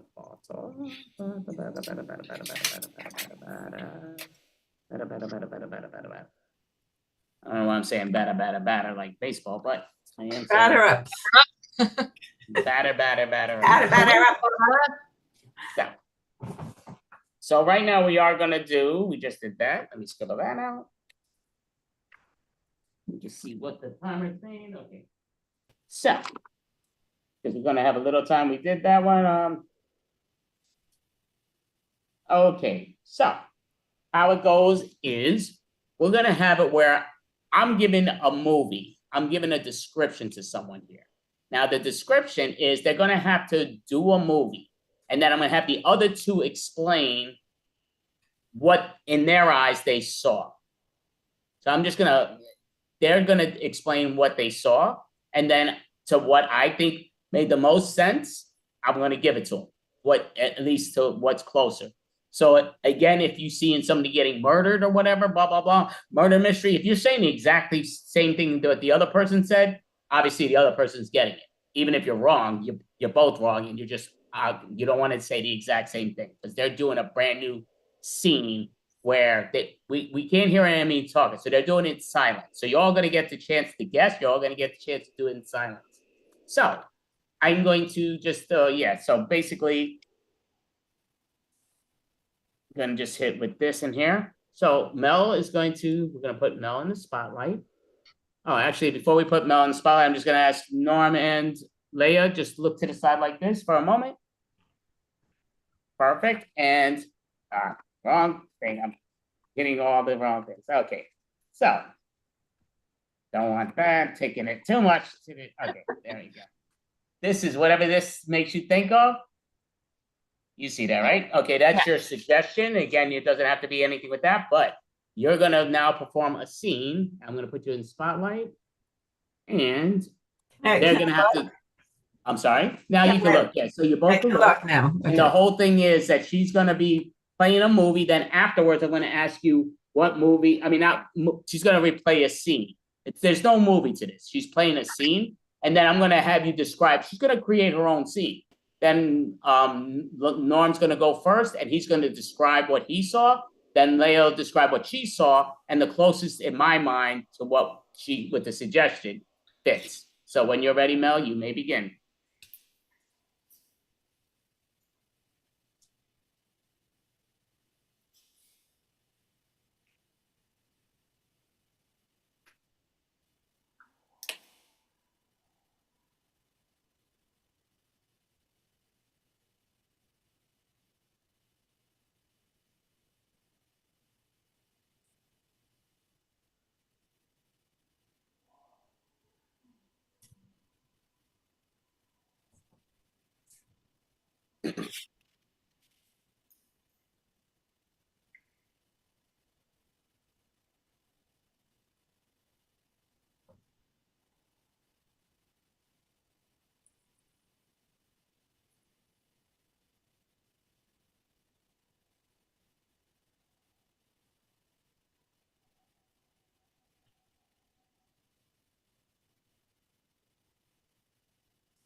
And scene. All right, so I'm going to clap there. Now, Norm, you're going to tell us, you got at least 30 seconds. Oh, at least 30 seconds to tell us, but it could be a minute, what the story she was just doing for us. Well, she was typing and her boss is yelling at her, and he kept yelling at her, and then he fired her, and she left and she plotted revenge. She waited for him to come out of work. And while he wasn't expecting, checking his watch, she stabbed him, and then somebody saw the stabbing and she tried to run away. Okay, interesting. Leia, what scene did you see that Mel recreated? Or not recreated, did create it? Well, she was obviously at work. Her boss was saying that she was late and behind yet again, but she continued to type, and she flipped him off a couple times. Of course, who doesn't do that to their boss when they turn their back? And we all do that. So and then finally they just started getting an argument, and the boss like, "You're out of here." So she packed her bag, she gets all her stuff, and she leaves. And then she's like, but I need revenge. So she plots and she waits for her boss to come out of the building. And somehow she has a knife and she stabs her boss. And people start screaming and yelling. So she starts running away. And that's as far as we got. Okay, interesting. All right, so give a job. You all gave a great thing. So I will have to give that to Leia for just what Mel was doing. So they both get their like Mel's gonna get points no matter what into her performance, how I saw her do it, and what Leia matched to what she was saying. They both get their points, but now Norm's gonna recreate, well, not recreate, create, not recreate, but, and oh yeah, so I'm gonna ask the two lovely ladies to turn your head, and then I'm gonna show him, and he knows what the suggestion is. So again, the suggestion matches what, and her suggestion was supervisor, just so you guys know. Oh, okay. And okay, so you two can look now. And I'm gonna put him in spotlight. And when you are ready, and then we're gonna ask Leia first.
All right, look all sing, so give a hand. So now, Leia, you're gonna get to tell us first, what was the scene that he just played for us? All right, and again, it's his own scene, but what is it that he played for us?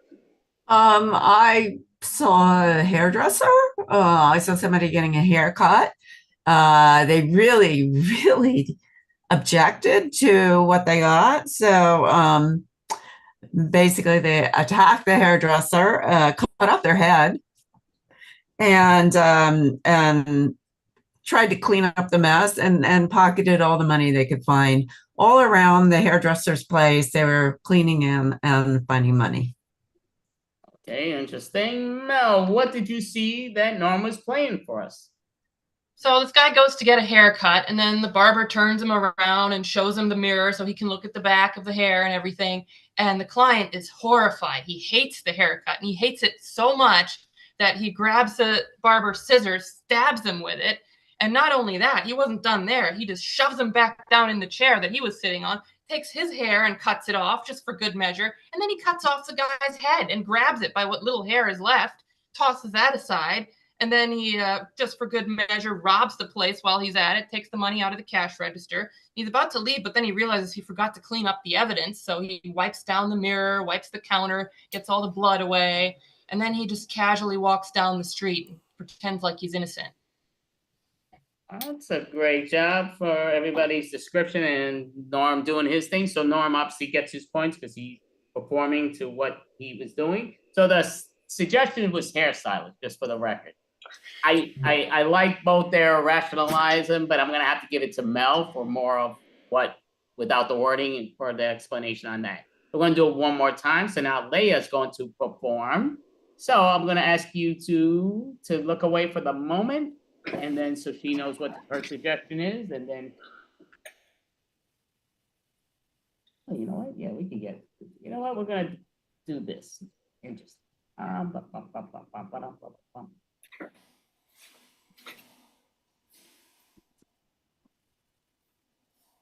Whatever this makes you think of, but when you are ready. And you two can look now, and I'm gonna put Leia in the spotlight. We'll see if somebody dies again. Yeah, some reason everybody thinks it's Halloween. It's October. It's not that the Halloween thing, but when you are ready.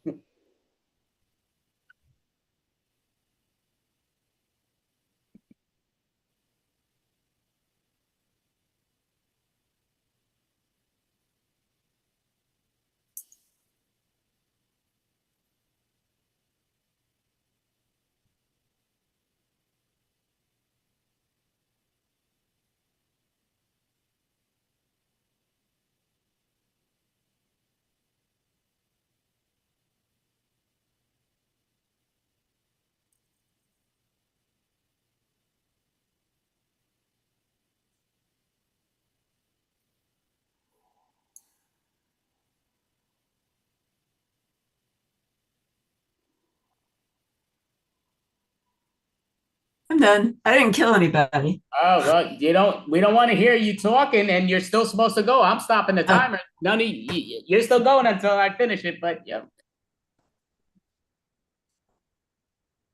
And scene. Didn't learn from the other two, but okay, but I don't see a timer.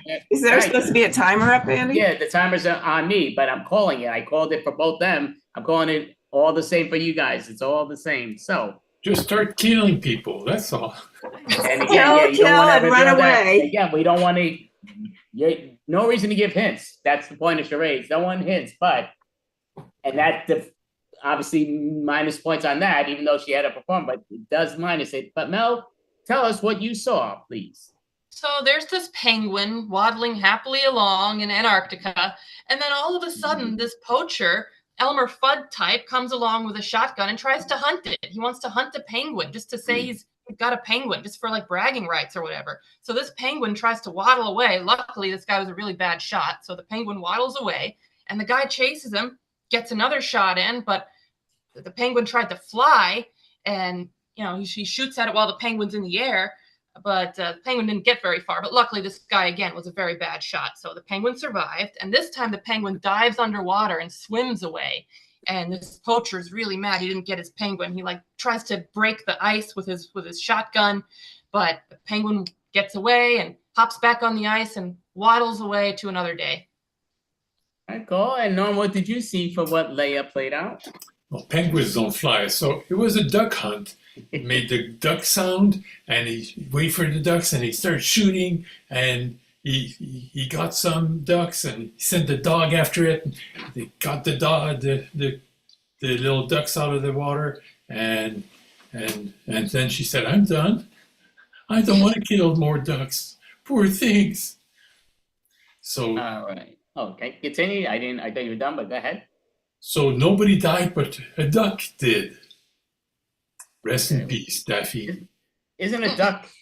Well, I'll be honest with you. The suggestion was Daffy Duck.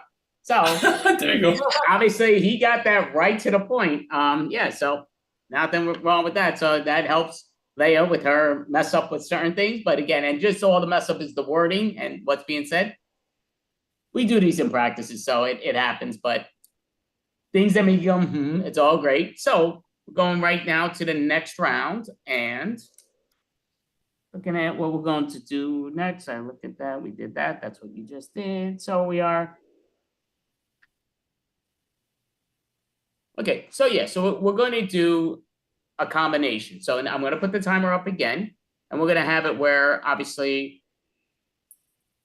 I'm going to put the timer up. I'm looking at the time. The app. Not the timer, the app. Good. Okay, it's at 3 minutes. We could leave it at 3 minutes. Okay, so I think we might have even done this on Tuesday's show. I'm not positive. I'm blanking out, but we definitely did it in one of the practices. But anyway, so the whole thing is I'm going to say a line. So whatever, I might say a line or two, or even three. You're not going to say more than 3 lines. So whatever I finish with, the last word that I say, what it begins with. So if I'm saying, we're going to go to the movies tomorrow, I can't wait. So the first 3 words that Mel's got to start is with W-A-I. So it's whatever the last word is, what it starts with, the last 3 words. So if for some reason it's M-E, you're going to have to do M-E-E. Just remember, whatever it is, you're going to have to double and start it with 3. So now the whole thing is, you're going to say a couple sentences also. So what your first 3 lines have to be the last 3 initials. So what their last word started with, that has to be your first 3 words. And you still get to justify for what you say. You got time. So I'm going to do it with, well, again, we're going to have it where. Can I ask for clarification, please? Yep, sure. Well, you're going to get time to watch this, but yep. I think what you're saying is the first 3 letters of the last word. Yes. Is that correct? Okay, got it. Yep. So yeah, but again, everybody's going to get the chance to see it. So right now, me and Mel will start the scene. And just looking right here and there, our suggestion is,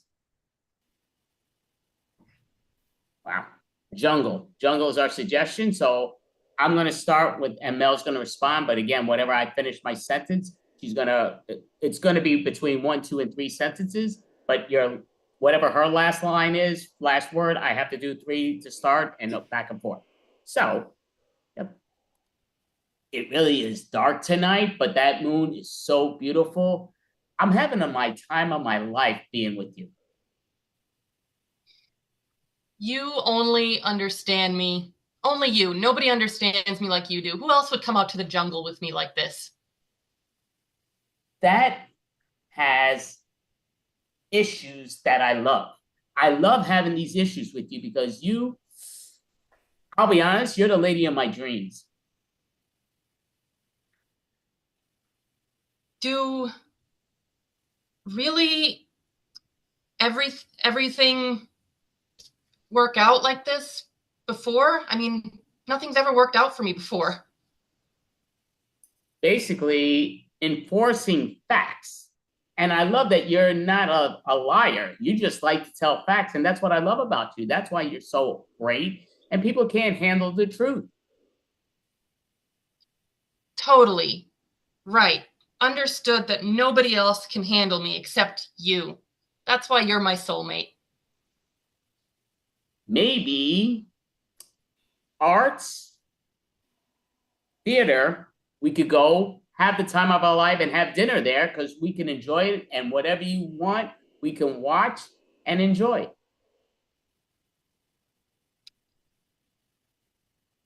Every day, no joy like being with you. I would love to do anything with you. I mean, I'm guessing you don't want to go on another jungle camping trip, maybe a more indoor focused activity next time, but I'm okay with that. That has amazing issues because I like that you're letting me choose, but you know what? We'll do whatever you like. I have no problem doing it. As long as you're with me, I'll have the time of my life. Let's indignantly find a missing species. I've always wanted to find that special insect that hasn't been discovered. You know, I'm an entomologist and this is my passion. I'm so happy you followed me out here. Here, everywhere.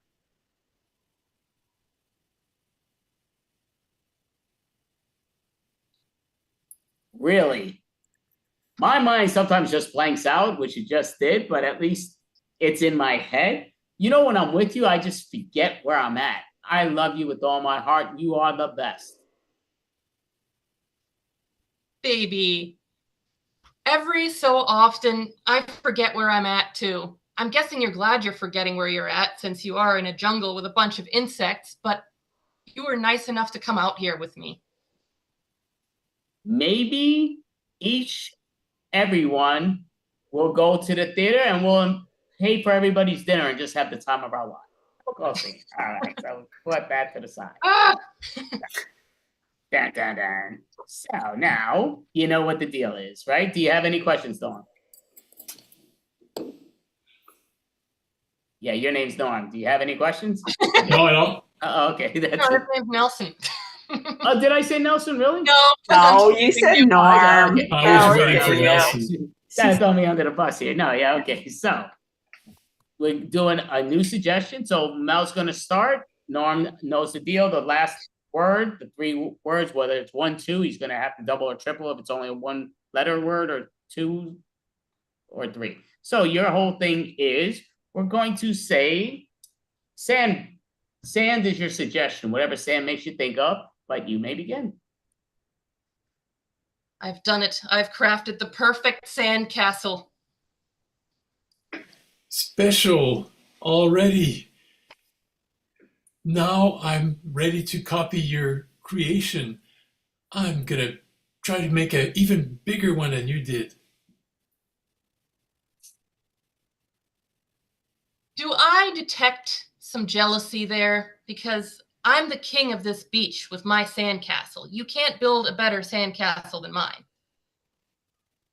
May I now tell you how much I admire your work? I'm not trying to beat you. I'm just trying to emulate the work you've done.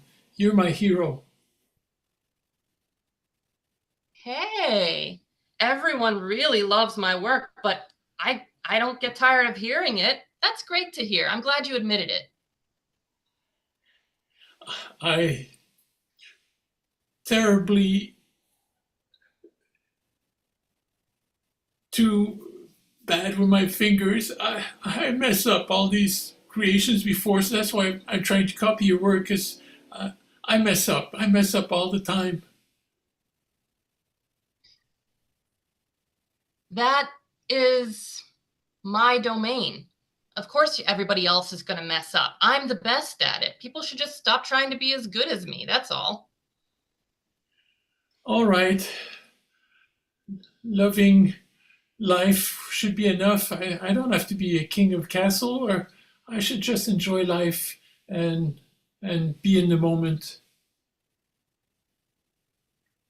My, oh my, you really have gotten a breakthrough there. You know what you could do? You could guard my sandcastle and make sure nobody steps on it. That would be helpful. Here? Everywhere?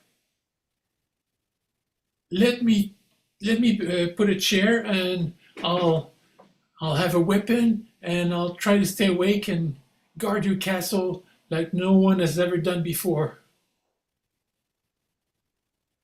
Beautiful.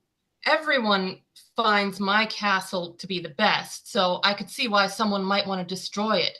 People sometimes like to destroy amazing things. Terrible humans.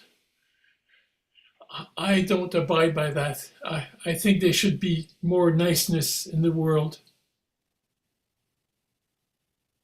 Wow. Only really good people think that way. I really chose the right person to guard my sandcastle. You are an honorable knight. Okay, now I guard. You can stand assured nobody will damage your castle. Scene on that. Want to ask you, Leia, any questions? You got it. Okay, so Norm's going to start. Your suggestion is laughter. Laughter is your suggestion. So when you are ready, Norm. Sweetheart, I got tickets to the newest show in town, the best comedian of all. All life loving. This is exactly what I always wanted us to do together, something special like this. Tom Harold is the best comedian. Everybody's trying to steal these tickets. They're expensive. Everyone except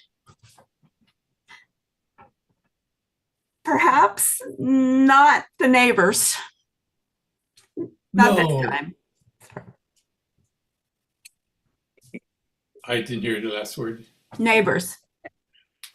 No, Eric is not into comedy. He's kind of old curmudgeon.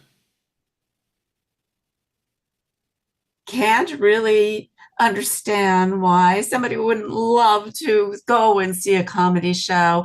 I'm so thrilled. I mean, maybe this is a way for us to rekindle our relationship. Really? Ethel, love what you're saying right now. I do want to make you happy. Happy all. Perhaps we could try, maybe just this time, go for being parents. Perhaps already resting from all the work we do as parents, we deserve some time out. These kids are keeping us busy all the time. I want my own time. That's what I'm trying to say. When we're parents, we don't really have our own time. We're too much giving to other people. So a comedy show would be just perfect at this point. Perfect. Okay. I will get the popcorn and the drinks, and you can save the seats. So everyone at the show can watch us have an awesome time. We'll get champagne. We'll drink popcorn, you said? Sweet. Already in line. I'm going to be back in a minute. I need you. Put that there. Got the timer on that. So we'll just do one more thing. I put the points already on that. So Leia, you're gonna start. I have a bunch of questions. No, just kidding. And it just goes down to the suggestion for us is Batman. Batman is our suggestion. It's whatever you want to start with, but you know the deal. And when you are ready. You know, to me, you were as great as the Dark Knight. Karate, night vision, icicle. You know, I'm thinking maybe I could be part free, Mr. Freeze, part Batman, and combination of it all. That would be spectacular. You could be sort of like my Harley Quinn, or I could be maybe you're the queen. So I'll be whatever you like. I could be your jester. Just everybody should be just like you and be jester and fun and a protector and a knight, all wrapped up into one wonderful husband. Here under socks, I have rolled up is a diamond for you because you are who I love. Love. Outside, very, very cold, but in here, there's nothing but a warm heart. And of course, diamonds are a girl's best friend. Frankly, really extinguishing what comes through your heart. I want to please you in every way possible. Perhaps over Sunday, we can stay home, wash the car, clean the house, pick up all the rolled up socks around, and just be a happy couple. Coffee outside, fan to cool it off because it is a bit hot, but here's your coffee, here's mine. Let's just sit down and enjoy the movie that's going to be playing on TV in the next 2 minutes. I need to just sit sometimes and enjoy the coffee rather than running around. But just the same, a diamond. I mean, I assume that means you would marry me all over again. Amazingly guessing against all odds. I would never even think second guess that. Of course, I would marry you again and again and again. You're everything that I've ever dreamt of. Like I say, you're my queen. Queen, understand. Everybody would like to be me right now. Perfect. All right, so we'll call scene on that. Give a hand. Put there with that. So interesting how, yep, this game, I do like it. Well, of course I like it, but all righty. So looking at the timer. So we're gonna do one more game, it looks like, and we're going to do objection. So objection challenge, very fun game. So the key goes down to, I'm taking out the timer here. Actually, you know what? I can keep the timer up there. So it's going to be a 5-minute timer, but the time stops every time somebody challenges. Actually, we'll make it 3 minutes because it should stop a lot. So the key goes down to with objection challenge, it's going to be, I'm going to give them a topic of whatever. They could change their mind once it's going on, but again, realize you can't challenge, like if Mel does a challenge from what Norm's talking about. After like 2 seconds, Leia can't challenge what Norm's talking about because it's already turned, and she can't challenge what Mel is until I say she can go. We got to give Mel even a second and a half to talk, and then you could pretty much, challenge anything. But we're gonna go with this. So right now, just for the record, just so you are aware, the point system is we're gonna make it where this one's gonna be worth 25 points. For the winner gets 25 points, which means it's anyone's game. But right now, the how it is 64 points. Leia has 64 points. Mel has 65 points, and Norm has 79 points. So it's a pretty close game, but Norm is separating the pack. But again, the last round, it's worth more than the regular rounds. So, but this is the final get out. So what we're gonna say is, and I'm looking here with the time, I'm gonna waste Do too we much object time. by saying objection or raising our hand, or Yeah, raise your hand so then I know, to the here and there. So yeah, you don't have to interrupt. So we're going to say is you know what? Coffee or tea? What's better, coffee or tea to start your day?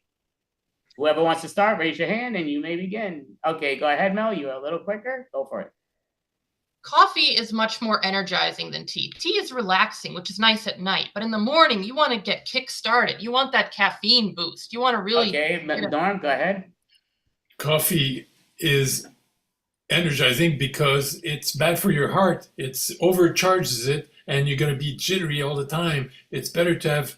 Okay, we're going to have to let Mel continue. Norm's over-talking on that one, so it's got to be short answers. So, but go ahead, Mel, because then he wants to... If he wins, he gets it, but... He didn't win because he wouldn't stop talking. Go ahead, Mel, continue. Actually, there have been some findings that coffee in moderation can be good for your heart. It actually has several health benefits, and more are coming out. It's kind of like they used to Okay, think. Leia's challenging. Go ahead, Leia. She just has a lot of generalizations she's making without really quoting her sources. Go ahead, Leia, continue. Coffee is necessary in the morning. Get you going, as she said, then it is very healthy. Okay, Mel, I'm surprised it wasn't challenged before, but go ahead, Mel. She objected to me, but it sounds like she's agreeing with me. Okay, continue, Mel. So clearly, we're all in agreement that coffee is the superior morning drink. It gives energy. Okay, 2 challenges. Go ahead, Norm. Coffee is way too expensive compared to tea. Okay, I'm not sure what happened there. I raised my hand. Oh yeah, that's right. Yeah, No, sorry. It's all good. No, yeah, just threw out of whack. That was. But I still have my hand up. I know it's all good. So Norm. Yes, it costs you an arm and a leg. Not only does the coffee over energize you, you're going to be worried about paying so much and waiting in line. The long lines at the Starbucks is crazy, and they miss. Okay, so he doesn't again want to end it. So go ahead, Leia. We got to give it to you. Remember, I'm not going to let any. Once it passes so much, this is real quick answers. That's how you would continue. Do you want me to continue, or you want my objection? Oh, I go ahead. No, I'm yeah, sorry. Yeah. That threw me off. Okay, go ahead. Mel said that we're all in agreement, but I think just she and I were in agreement, and then Norm was not necessarily in agreement about the coffee. Okay, you're true, but with that, go ahead, Leia. It's important in the mornings to be able to have something to stimulate you and get you started. Coffee or tea or whatever it is that gets you going, even if it's... Okay, there's one challenge. Go ahead, Mel. She said coffee or tea. She's not taking a stance. She's on the fence. Continue, Mel. It's important in a debate to be decisive. You need to take a stance and make an argument. Otherwise, what's the point of even debating? Yes, some people like coffee better. Some people like tea better. That's just a fact. But we need to discover the why. Norm? Coffee is still so energizing that I can't stop talking. You know what? Since we haven't really been able to get the chance to hear Norm, because he doesn't want to stop talking when he does talk, but now you get the floor. Norm, go for it. Yeah, coffee is so energizing. It revs my heart, and I keep talking, and I can't calm down. I'm over excited. Okay, there's 2 challenges. Go ahead, Leia. I really don't want to know about Norm's overexcitement. Mel? I can't tell if he's making an argument for or against coffee. We're gonna have to give it to you, Mel. Go ahead, Mel. The way he's making it sound doesn't exactly sound like a good thing. I don't know if I would want to be so energized that I'm shaky and I can't shut up. That doesn't sound like the right kind of energy. I think. Go ahead, Leia. Challenge. I love adrenaline and I love it when I'm shaky. So speak for yourself. Okay. I'm not sure she wasn't, but go ahead, Leia. Continue. Adrenaline is life force. It keeps you going and makes life exciting. That's why we go on roller coasters. We go up and down. Okay. Only 2 challenges. Go ahead, Mel. You go first. But adrenaline can also release cortisol, which is the stress hormone, which is bad. Norm? Too much adrenaline will kill you. Go ahead, Norm. Continue.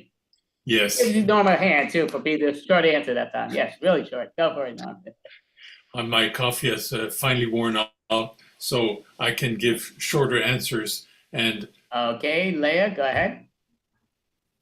He's just talking. I don't think he's saying an opinion or debating or anything else. He's just kind of sidebar. Go ahead, Leia. Well, we were on adrenaline and what a rush it is. Okay, go ahead, Norm. I object to her objecting to me. Okay, well, that's the wrong thing to be objected on, so continue, Leia.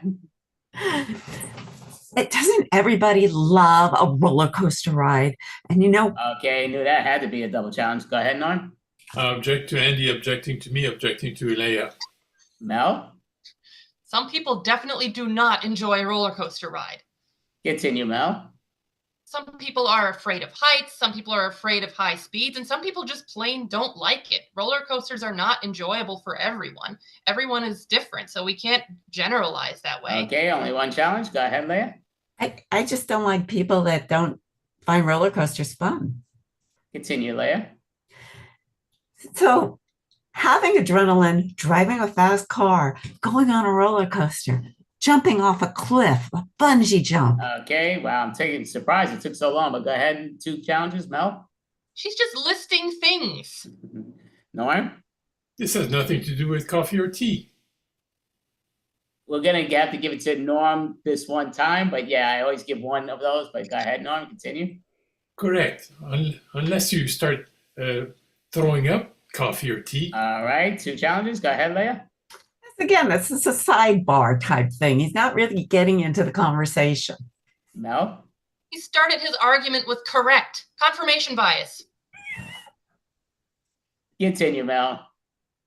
You can't just agree with yourself and call that your argument. That's not how debates work. You have to convince. Okay, go ahead, Norm. Are you saying you disagree with yourself? Then you lost the argument. Gotta let Mel continue. You can't question her. Go ahead, Mel, continue.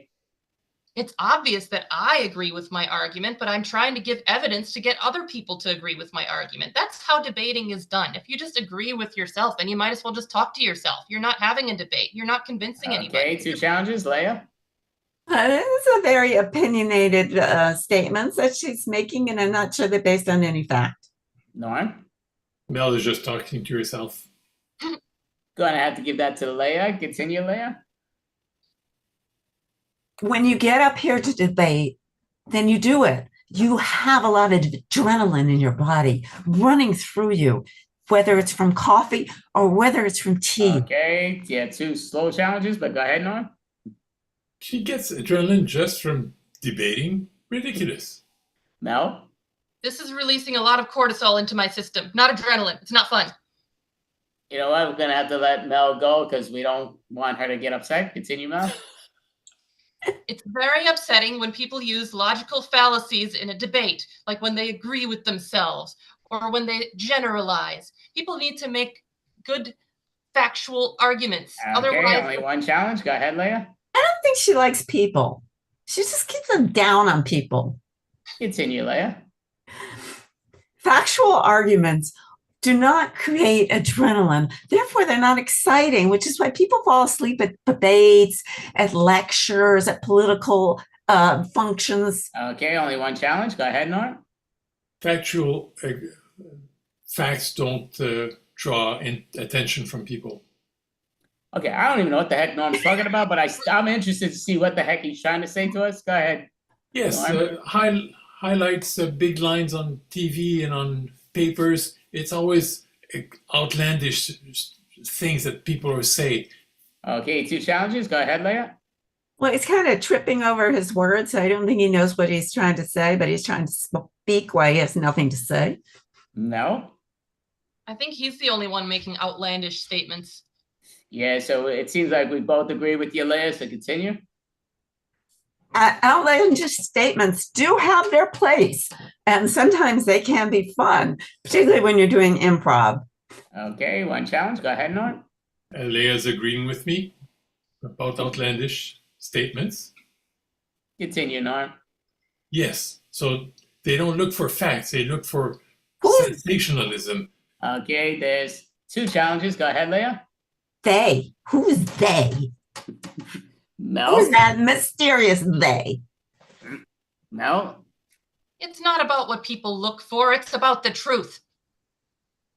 You know what? I'm just trying to put this because I'm trying to let the other person in, but I need to do this one thing because they're one. They got here purposely. What am I doing? Why is Trying this? to make the breakout room? Well, no, I'm trying to make sure that. Yeah, go ahead. You could do that. It's just, yeah, he's one of the ones that sometimes pops on. That's why I was trying to do it. I'm not sure why that's not going there. There we go. Okay, I got it. Yeah, you can put it up. Perfect. Okay, so who was just talking? I just blanked. Oh yeah, who was the 2 between Mel and thing? Who were the 2 that challenged though? It was Mel and I. Just pick one of us. You know what? Giving it to Mel. Yes. Well, don't tell the host their job. I know the deal. That's why I'll be getting the 2 where I want. Go ahead, Mel. 20 seconds. It's 22 seconds. Go, Mel. Debates are not about what people want to hear. It's about the truth. You can't handle the truth. Some people Okay, just 2 can't challenges. Norm.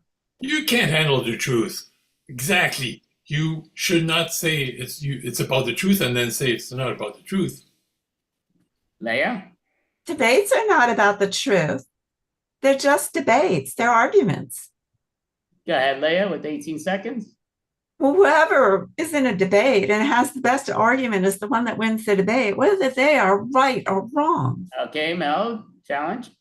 Usually the best argument is the one that's true. I have to disagree with you, Mel, even though to an extent, but I have to disagree to say 100%. Can't say that. Go ahead, Leia, continue. Debate is a game, really, basically, which is why you play it. It's a game of logic, and it keeps you going, and it makes you intelligent. Okay, there's 2 challenges with 6 seconds left. Mel? You think this is a game? This is very serious. Norm? The best argument is by the most expensive lawyer. You know what? Sounds like Norm has the money to talk, so go ahead, Norm. With 6 seconds left. This is for the win. Remember, 6 seconds, but go ahead. We all know that the winner of case is always the ones with the better lawyer. Okay, so yeah, I'm hitting the wrong button, but it's all good. So this is for the finale here, right off the bat. So going to go Mel and then Leia. So Mel, what is your thing for what he said? And this will decide who's the winner between you 3. He started with, we all know. How do you know we all know? Leia, what is your debate? Well, he obviously doesn't know what we all know. So he's like pretending he knows what we all know. Okay, so we all know that. The final score is, we're going to have to give it because it comes down to the final score is 64 to 64, 79, 90. Just because Leia agreed with what Mel said. So we got to give it to her. We couldn't give it to Leia when she agrees exactly what Mel says.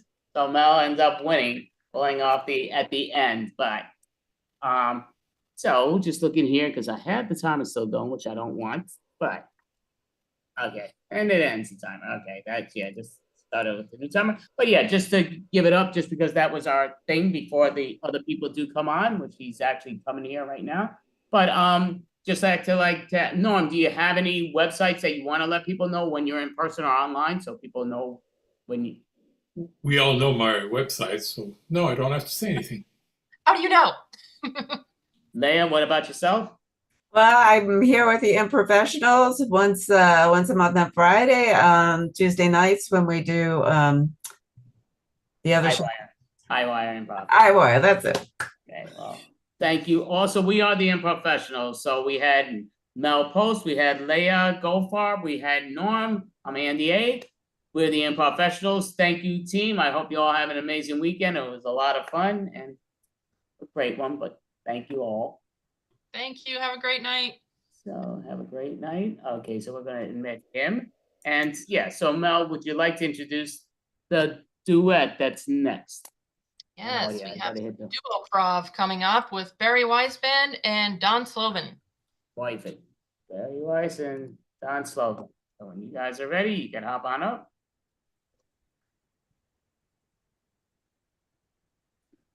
And this is Yeah, we're in, but boy, oh boy, that was a rough ride up here.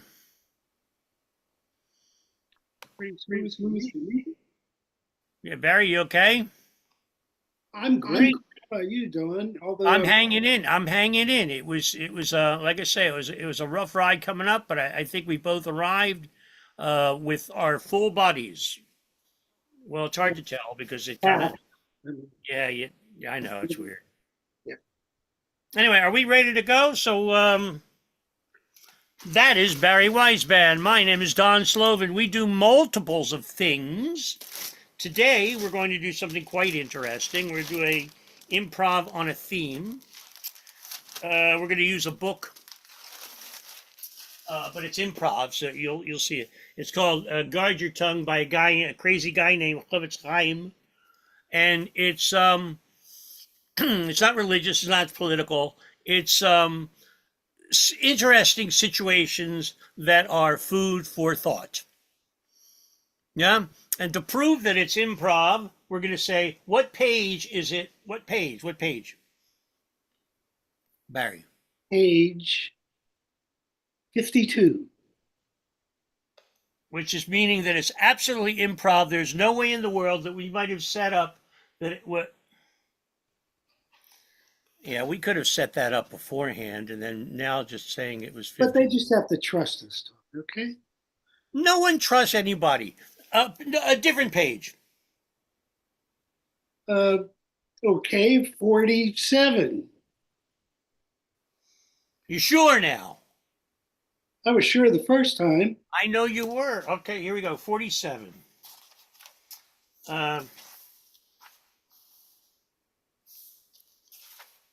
47. Oh, I have notes on. I have notes on. I have notes on this one. Okay. Causing damage without saying anything derogatory.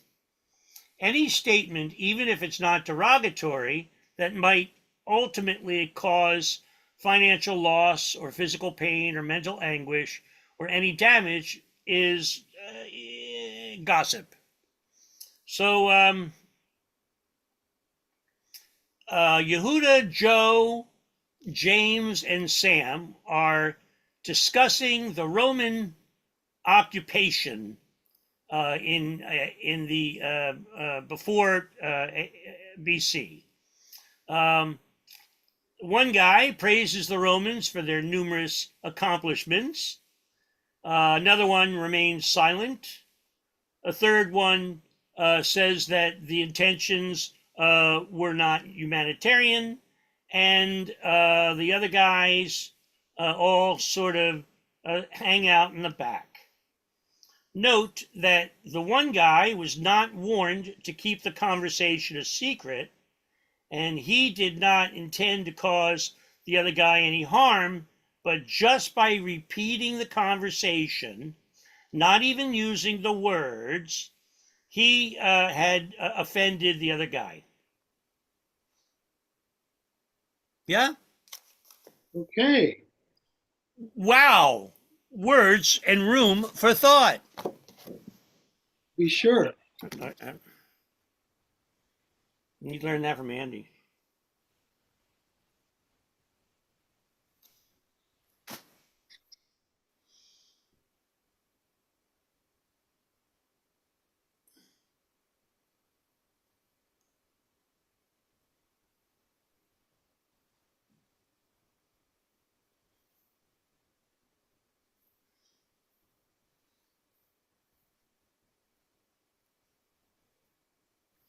I'm not going to say anything about what just happened.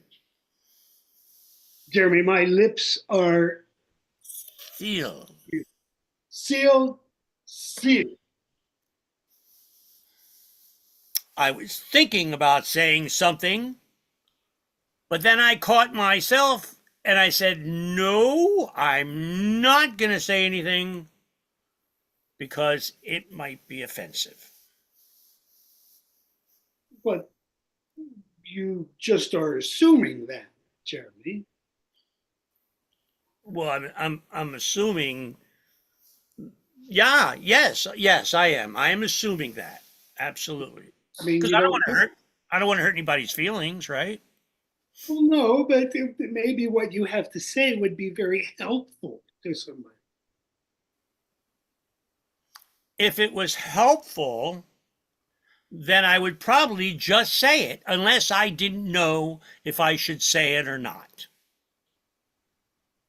Well, that's that's that's exactly the point. You don't know whether to say it or not, and you could say it, and it could be very helpful or it could be hurtful. It's a judgment call on your part. It certainly is a judgment call. Yes. Let's go to a scene with two people where saying something was misconstrued but could have been helpful.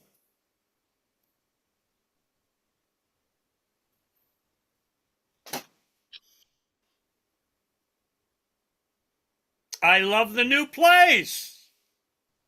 Oh, so you didn't like my old place?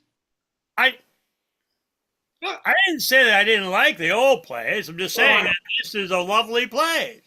Well, okay, fine, but you never said that about my old place. Well, now that you bring it up, actually, compared to this one is much larger. It's much more beautiful. A lot more work has gone into it. You have put an awful lot of work into it. It's a lovely place. But you didn't think I put any work into my old place? I didn't say that. Well, I know you didn't say it, but maybe you meant it. Well, it might have been what I meant, but it's not what I said. I didn't say those words. I know you didn't, but I was really trying to find out exactly how you feel about it. Well, I feel like it's a lovely place. Well, you like my place here, but you never said anything about my other place over there. Well, come to think of it, you never say anything about my place, even though you've only been there just a couple of times. Oh, you wanted me to come more?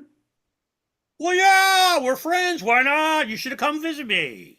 Well, I didn't know. You didn't ask. You didn't say.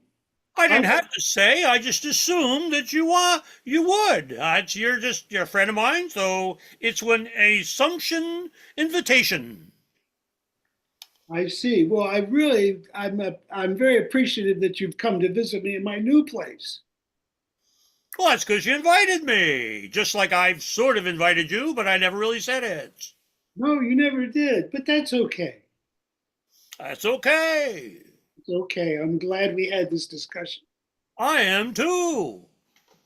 Let's go somewhere else. I don't know where. We'll find out when we get there.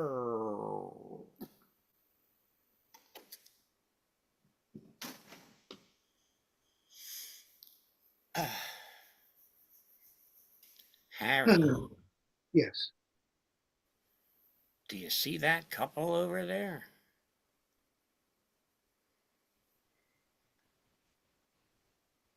Yeah, I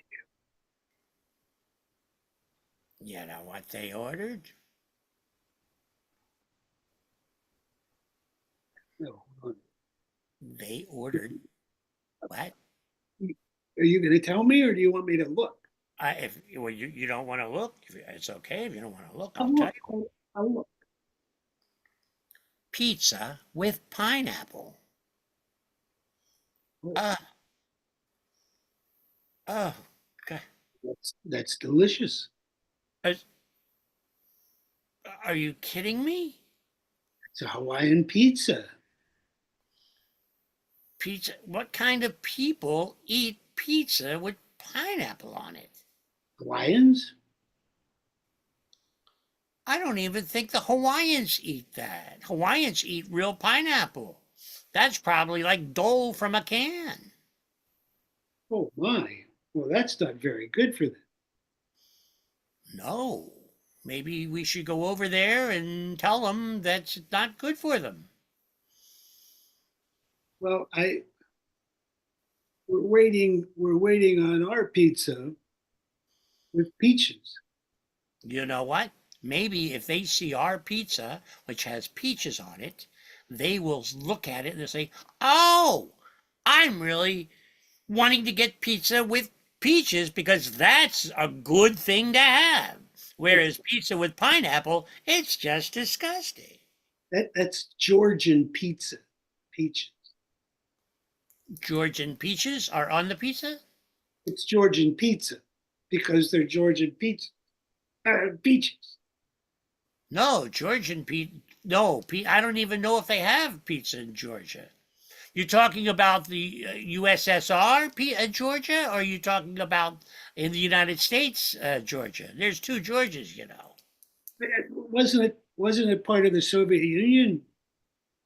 I don't. Yeah, what did I just say? I just said the former Soviet Union. I thought you said the state in Chile, in the United States. Well, I said there was both. There's Georgia, Georgia like the United States. And there's the battleship. So wait a second. So you're saying that it's called Georgian pizza? I didn't know that.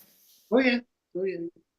Where did you see it saying Georgian pizza when you saw peaches on pizza? Please partake or pertell. What partially would you piss? What? Well, I just created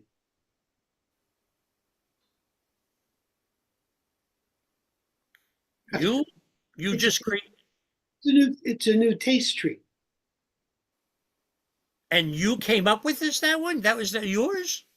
Well, you gave me the idea with the pineapples, so I went back and I ordered it with peaches and pizza. I must tell you, I overheard you talking with somebody else about peaches on pizza, which gives me the impression that it's not actually your invention. Well, I was asking them to create it. Oh, you were ordering a creation of an invention? Yes, we named it after my long departed, may she rest in peace, of blessed memory, my mother, who was named Peaches. I didn't know. I can't imagine. I've known you for this long. We've never had this conversation ever. Well, I mean, it's a touchy subject. Let's see. What do you want to see, Barry? You say it. I want to see my grandparents naming my mother. That's what I thought. Oh, darling, we have a wonderful new child. It's 10 toes, 10 fingers, 2 ears, and oh boy, what a mouth! And is she pooping? Ah, he's pooping. So it looks just like a peach. Oh, look at a little poopy come here. The poop. It's poop. Peach. Let's name her Peaches. Let's name her Poop. And scene. Let's go back to the. Wait a second. What do you have on your paper? You told me I can't use mine, which has stuff on it. And there it is. We both use stuff on it. Well, next time I'll do it this way. Okay, let's do it right now. Oh, no, wait a second. Now, that's the same thing. What? It was such a great. This worked so well in rehearsal. You know what? I think we need to get back to the show. Let's do that. I just want to make sure that the thousands of people who are watching us understand that it's improv And none of this stuff has been written down. It's all made up on the spot. I'll bet you. Unscripted. What? It's unscripted.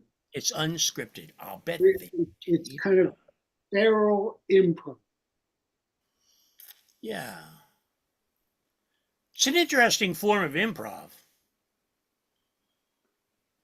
I mean, it's more like, based on a theme, or more like the original concept of the outline. Like we sort of have osmosis kind of have an outline that we sort of know where we're going, right? And then it's like we fill in, and there's a lot of things which you can do all the way along the road. Don, I'd like to offer you another page number. Oh, I was not expecting two of them. How much time do we have? We have a lot of time. We got about 15 minutes. Okay, here we go. One more, right? Here we go. Yeah, what page? This time, page 26. Now, you see, there is no way in the world that we could have set up beforehand that we would say, oh, gosh, we have plenty of time. Let's do another one. That one, I'm sure they can believe that that's improv. What was the page? Page 26, Don. Are you sure? Oh, I've never been more positive in my life. In your life. Okay, here we go. Here we go. Page 26. It's probably an advertisement. One thing about books is they don't have like advertisement that interrupt your reading. Right? Doesn't it drive you nuts where it's like you're watching something on YouTube or something, and then suddenly it just goes into some sort of a commercial? Sometimes the commercials are actually even better than the show, than the page 26. Oh, page 26. You know what's really interesting when you have like not just on YouTube, but also other things where they have the commercials which go right in the middle of them. It's really weird. Okay. We are required to emulate good traits. If it's good to be merciful and compassionate, then we also should be merciful and compassionate. Yeah. It's good to be merciful and compassionate. We bring you to a scene. Oh, see, now you're back to the white thing again. Okay, here we go.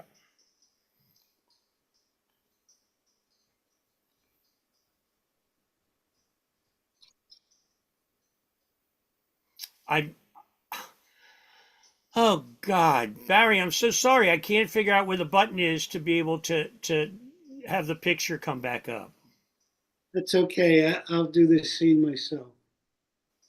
Well, no, I'm not saying you have to do it yourself. I mean, I want to work with you and stuff. It's just that. Well, I mean, if you're not going to be visually present, maybe the best thing is that we just hear your voice. And so I wanted to just say that I want to emulate really the goodness and positivity of working with just my own picture. So it's good. Well, you do look quite lovely. Thank you so much. I do appreciate that compliment. Yeah. That's a lovely thing. Yeah. It's a loving thing as well. I mean, your compliment just hit home. Oh, really? Yeah. Well, mazel tov. Oh, it really touched your heart just like that. I didn't even mean this. Isn't that funny? I just said something stupid, and it ended up actually being something which touched your heart. Well, I mean, that's the way I took it. You had a tuchus? No, we all have had a tuchus, but it's not my peaches.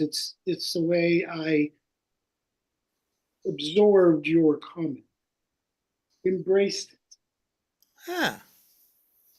I think that's really kind of cool. I love situations where it's like you say something and people interpret it in the most positive way, as opposed to, I find, for example, if I'm like texting and stuff like that, right?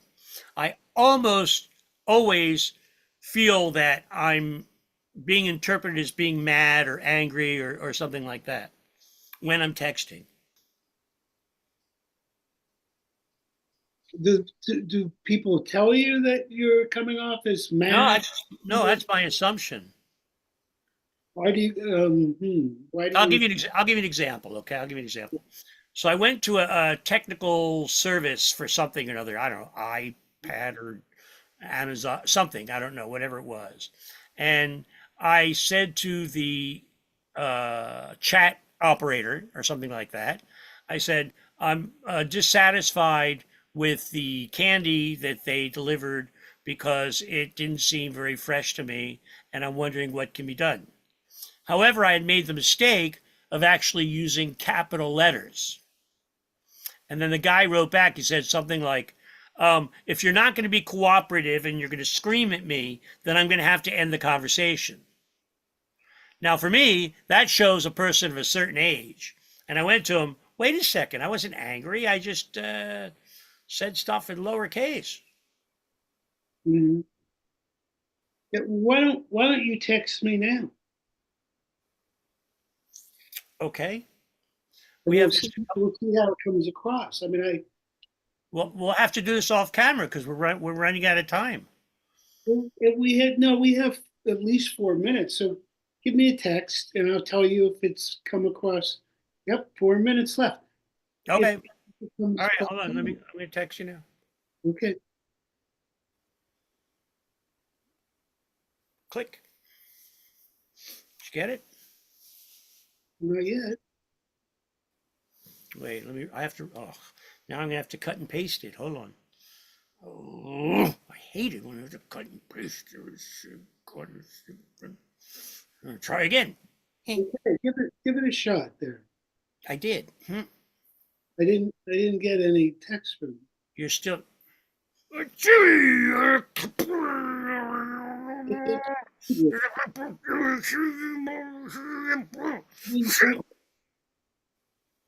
Did you get it?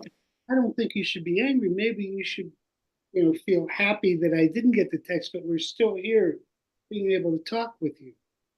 Did you get the text? No, I didn't. One more time.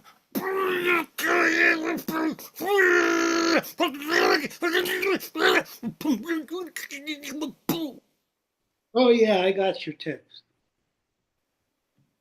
Do you think I was angry? No, it seems like you're very happy. You're a happy-go-lucky fellow. It's amazing how things work that way. I know. I mean, it's just all about perception, right? It all is about perception. Mm-hmm. Thank you, Barry Weissband. Well, I really feel like we've accomplished a lot this time around. I think so too. And I think it's also room for thought. Always thinking you are. You're always thinking. That's what I like about you.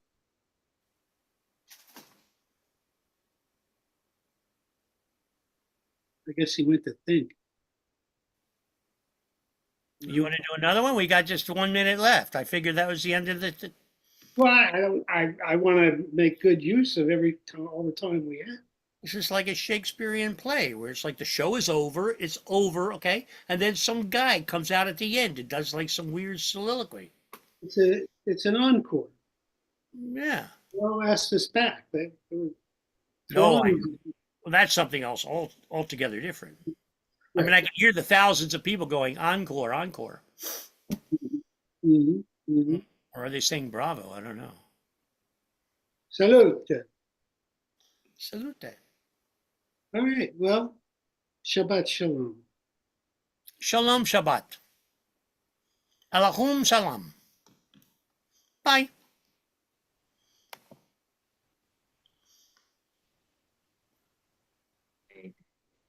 So, isn't it?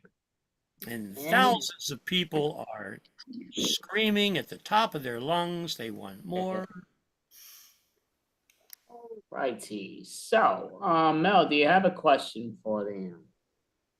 Yeah, do you two have an official name for your, I guess, two-person troupe, or do you just go by your actual names? Well, there's two things that happen. One is that's Barry Weissband. My name's Don Slovin. We already kind of established that. And then also Torah, which I've been sort of banging that around since I was, I don't know, 17 or 18 years old, where it's like these are really interesting situations that have, as being dramatized, one gets a chance to be able to look at it in a different way and kind of go like, aha, interesting. There's room for thought. Yeah, we don't have an official name. So that's the answer. Thanks. Like, all right. Yeah, so maybe we should. Never know what you're going to get with Don. Barry Weissband and Don Slovin doesn't sound like a good name for a duo. It would be if it was someone else's. What? It's a good name for two people. I think it'd be funnier if it was actually other people other than the two of us who are calling ourselves Barry Weissband and Don Slovin. That would be an interesting. Yeah, you should call yourselves Mike and Bob or something. That'd be funny. Yeah, David, was it David Ray? No, Ray and what? The old comedians, Dave and Ray, and anyhow. But I think maybe we ought to just combine parts of our last names, Don. So like slow band. Why slow? Why? There you go. The problem with, okay, I love my name. Don't get me wrong. All right. But Don seems to be a problematic these days. Who knew? Huh? And slow is also not my favorite part. And certainly not being slovenly. No. Got it? No. All right. Well, we'll just call the group Wise Band. We'll call it Wise Band and Don Slovin. Okay. How are you two doing this evening? Doing great. Very good. Doing A all long day, but right. a fun one. You're doing great job here, great work, and we appreciate all the things that you do for the improv community at large. Definitely Thank you appreciate so much. that. Yeah, we'll ask you first, Barry. Do you have a website so people do know where it might be you two or something else that you do in person or online so people know about you? It's coming. We're still under construction. Still under construction. All righty. And Torah Prav, anyone who wants to, just DM me and we will do one of these things. Get the idea sort of based on a book. Okay, very interesting. And yeah, so and yep, you don't want to advertise, you just want to stick with this time because I know you do others. You don't want to advertise to let people know. Again, different times people watch it, different parts of the show. That's that for this. That's bad for this? Okay. Why? What else is there to advertise? No, I'm saying you've done well. You're on other teams. That's what I'm saying. But again, that's up to you. I'm not gonna. Anybody in Ohio this Monday and Tuesday, I'll be doing a Jam Prov live music version in Akron, Ohio. Is that kind of what you meant? Sure. Well, that makes all the sense in the world. Why? Yeah. Are you afraid that somebody might come to show? You got nothing to lose. You might as well let them know. Now, we obviously don't want to listen. I need some money. And no, we're not looking for that. But yeah, if you're gonna let people know so they see you and you get to be known.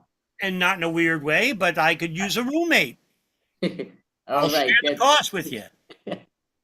Don's like, yeah, I learned that the hard way. No, thank you. No, just Well, you asked, I keep it. Don't go too far, I say. Andy, don't go too far. And yet every single time, it's just one more question. It was one extra question. I was fine until that last question. All right. Well, thank you both. Very good job. Barry Weissband, Don Slovin. Yeah, we could find out if they wrote this down or what's what. I like that Don's like, oh yeah, they might have talked that. How do we know that it wasn't the second one that was set up and it was the first one? Okay, but thank you both. Very Magic. good job. And Thank you. great Appreciate night. it. Very Thank you, guys. Are we on for next month?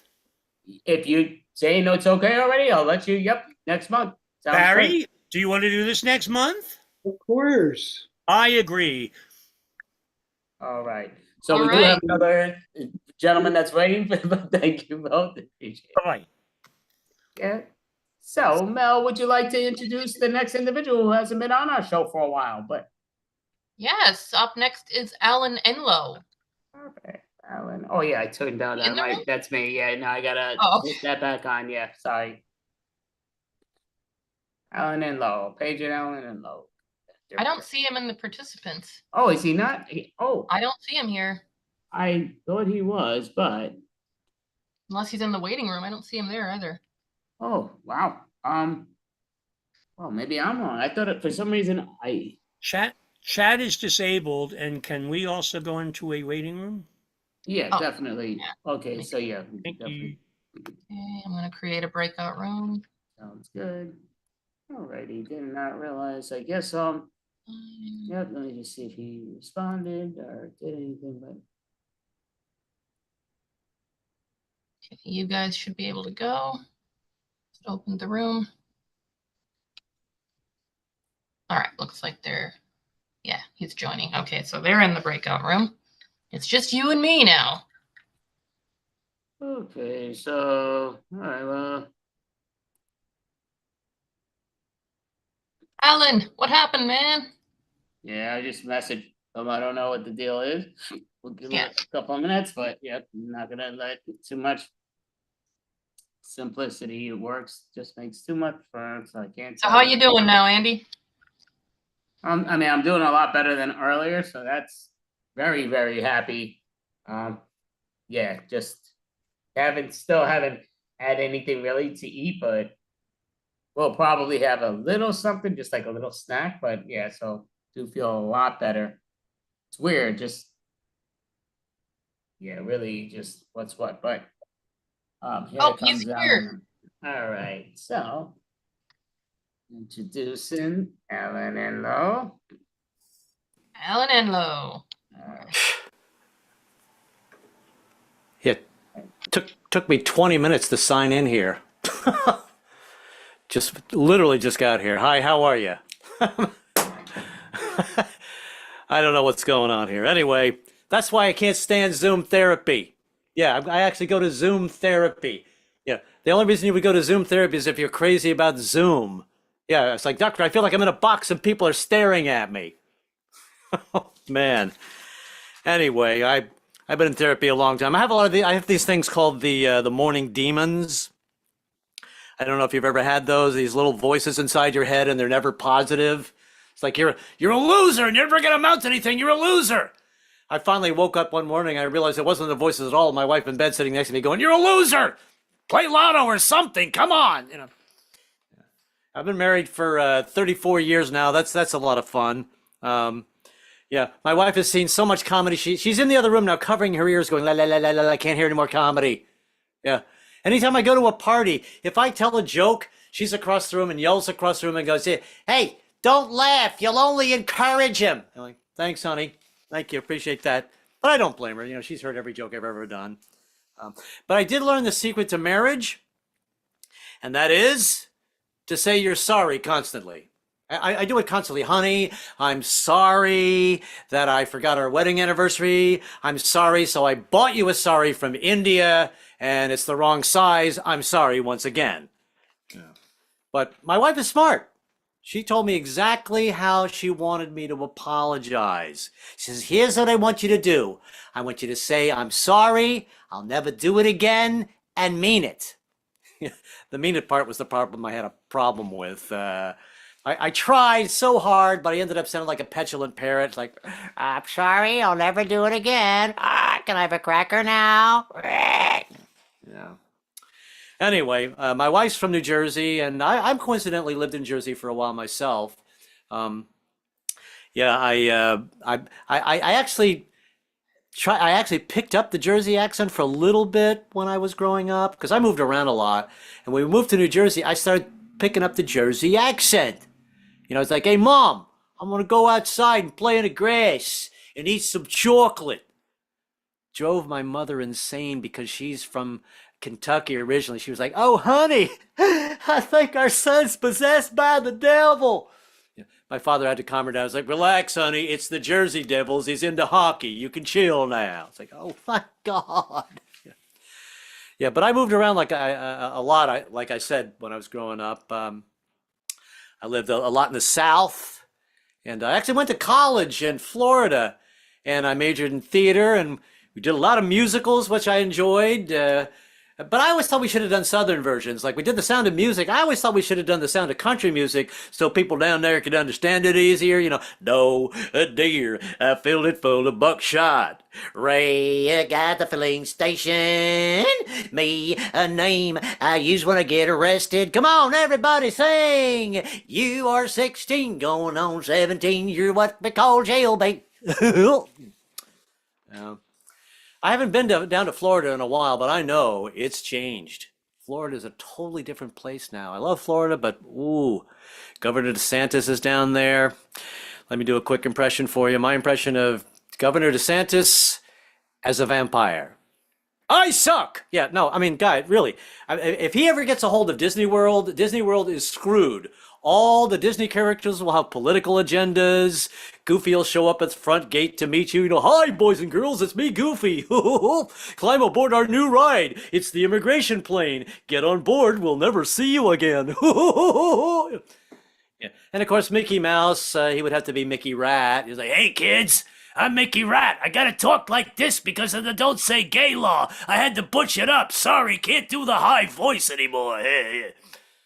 And of course, the seven dwarves would be the seven evangelicals. Hi ho, we'll ban the books, hi hos. I don't know. I'll be honest with you. I'm kind of a centrist. I'm not happy with either side, either the conservative or the people that are too woke. Thankfully, the college kids have kind of calmed down with the woke stuff. They've calmed down a bit because for a while they were canceling everything. But I think they finally learned how to be true college students. You have to do what you're supposed to do in college, and that is get drunk, puke, and start raping people. That way you'll get to be a Supreme Court judge. Get that? Yeah. Not crazy about Trump. Talking bad about the trans people. I don't like that either.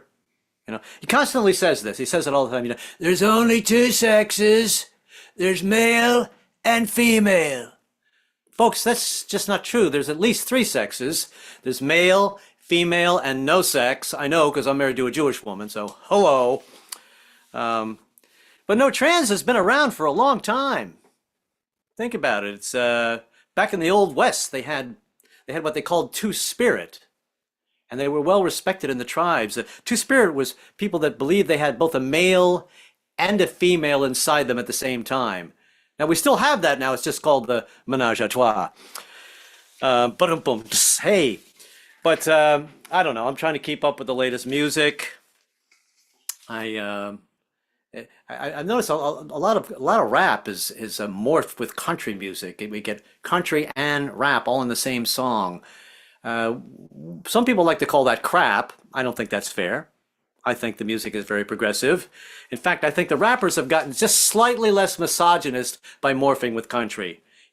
We got the 1 to the 2 to the 3 to the 4. We used to say ho, but now we say whore. Yee-haw, motherfuckers. Yeah.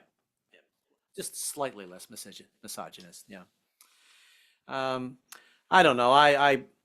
I'm just a big media person. I love music. I love watching old movies. When I was a kid, though, I used to love to watch monster movies, but my head used to get carried away with things. I would get so scared by watching the monster movies, I would actually go over to the window and close the curtains. That way, the monsters that were roaming around outside couldn't get in. Doesn't make a lot of sense, because how is a curtain going to stop a monster Unless it's Dracula, who also happens to be an interior decorator. It's like, oh my goodness, look at those curtains. They're so tacky. I'm going to have to go to another house and suck some blood. Yeah, here's a quick impression. This is my impression of every Rocky movie. Yeah, it's not about how hard you hit. It's about how hard you can take the hit. And when you get knocked down, you get back up again, you turn on the radio, and you listen to the hits. Yeah. All right, let me do some quick impressions here for you. This is, a lot of people do Trump, but a lot of people don't do the vice president. So this is my impression of the vice president. How are you? It's good to see you. It's Vladimir. Yes. Hey, I'm not such a bad guy, you know. In fact, I love country music. My favorite country singer is Dolly Parton. Yes, and I love to ride horses. Come on, take off your shirt and go on a horsey ride with me. Yes, that's why when I go on a horsey ride, I always put the cart before the horse. That way, when you're giving it the hey, it doesn't run away. I think you get that. Well, what else can I tell you? Like I said, I moved around a lot. I love accents. I lived in Minnesota for a while. Yes, here. Yes. There's a lot of Swedes up in Minnesota, and here's I'm going to give you a tip on doing accents, especially a Swedish accent. Anybody can do a Swedish accent. All you have to do is just talk backwards. Just don't do that in front of a real Swede. You might actually be saying something. It's, what did you just say to me? You said I should suck your Swedish meatballs. Get away from me. Yes, here. Yeah. But gosh, what else can I tell you here? I was having so much trouble getting online. I didn't get all my material together here. So what else can I tell you, man? I'm 72 years old now. I finally figured out my pronouns. I'm he, him, has been. Thank you very much. I'm also fluid, not sexually. I just have to pee constantly.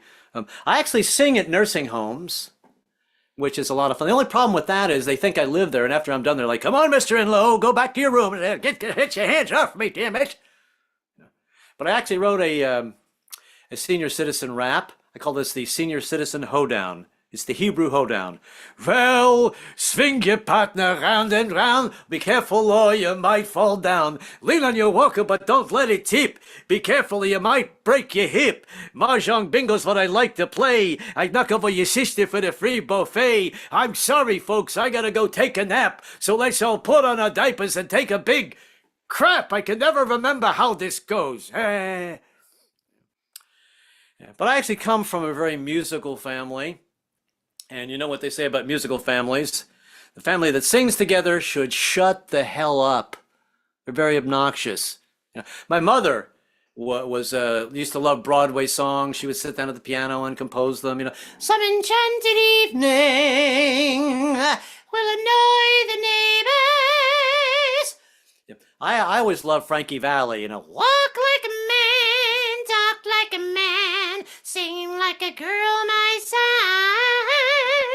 And of course, my father was a little worried about me singing high. He's like, son, if you're going to sing high like that, maybe you just want to never let another man touch your privates. I had to console him. I was like, Dad, you don't have to worry about anybody touching my privates. I'm with a registered doctor.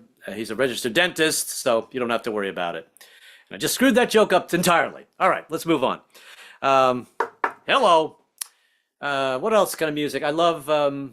I grew up in white churches, and the only reason I bring that up is because they were very conservative churches, and the music was very boring. So my quick impression, this is my impression of all the churches I went to, the music of all the churches I went to when I was growing up. I always wanted to go to the gospel churches, because gospel churches, they could get down, I was born by a river in a little old tent. It's like, you can't do that in my church. It was always, you'd have to change the lyrics. It was like, I was born in a jacuzzi with a martini in my hand. Yeah. All right, looks like I'm running out of time here, so let me with some quick impressions here. This is, have you noticed that that Ray Romano and Kermit the Frog have exactly the same voice. It's like, Hi, I'm Ray Romano, and I'm Kermit the Frog. Hey, you're doing my voice. No, you're doing mine. Ah! and let me do one final impression here for you kids who watched the Bob Dylan movie. This is little Timmy Chalamet as Bob Dylan ordering at a fast food restaurant. Eee, I'll take a hamburger on Kylie Jenner buns. That's it. Thank you. You guys are back. Yeah. Alan Enlow, do you have a question you'd like to ask Mel? That was a very accurate Bob Dylan. So I Yes, noticed you thank did a you. couple of different impressions this time that I didn't hear before. Have you been picking up new ones, or have those just been in your arsenal for a while? Oh, I'm always working at them. Always working on new ones. Yeah. So, oh, I just noticed you guys have got marijuana behind you. Oh, those Well, are it is clovers. Oh, sorry. That's some kind of lucky charm. Yeah. So you always have to be Lucky Charms. Oh, that's why he sees all those rainbows and pink hearts. and then and I haven't even had the cereal yet. Oh. It's good to see you guys. I haven't seen you guys in a few months. I was out. Yeah, no, it's been, I haven't seen you this year yet. Right. So it's good seeing you this year. Yeah. How do you have a website so people know when you're performing in person or online? Yeah, I don't usually put it on my website, but I put it on Facebook and I put it on Instagram. I'm actually doing a show coming up in the 5th of April at Pangea. It's their 3rd year anniversary of doing shows. So I love performing there. And I'm going to brag for a second. Any performer or comedian who has this happen to you, it's like a total godsend. This guy walked up to me after the show. He was the waiter, and he had an accent. He goes, "Listen, I want you to know I had a horrible day today, but you made my day. You made me laugh, and I want to buy you a drink." And he bought me a drink, and I tipped him, and I said, "I just want you to know something. You're wrong." I said, "You made my day." Right? There's nothing better than someone complimenting you, right? Yeah, that is like food for a performer. Man, I've been walking around with a huge head. My head has been this big for like a week now. And one other thing I wanted to tell you too, because you guys did one of your shows where you said you should put links of charities on your websites. Right. So I think I told you this a long time. I put a Gilbert Gottfried impression on my website. And he died of this weird disease. Go on alanenlow.com and it's on my homepage. It was myopic something. I don't even know the name of it. It's a weird disease. And I just put the joke on there and I said, go to this website and you can donate to his favorite website.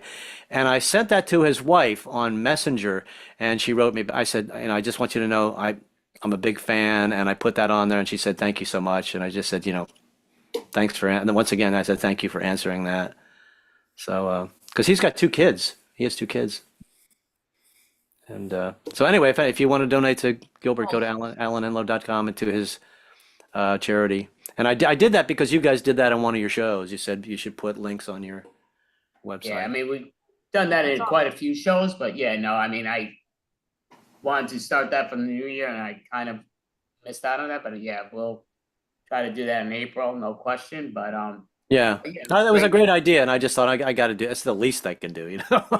Again, all it takes is, even if it's 1 or 2 person, it adds up, and it's no question. You never know to what's what, but it makes all the difference in the world.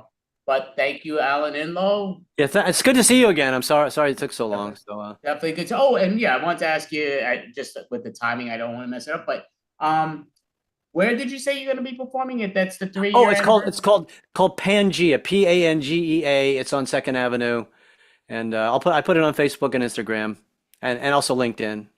Pangea. It's on 2nd Avenue. It's a restaurant. It's a really nice restaurant. Sounds good. Okay, yeah. So maybe, and what day are you going? You said April. It's a Saturday, 5th. I think it's the 5th or 6th, whatever it is. That's Saturday.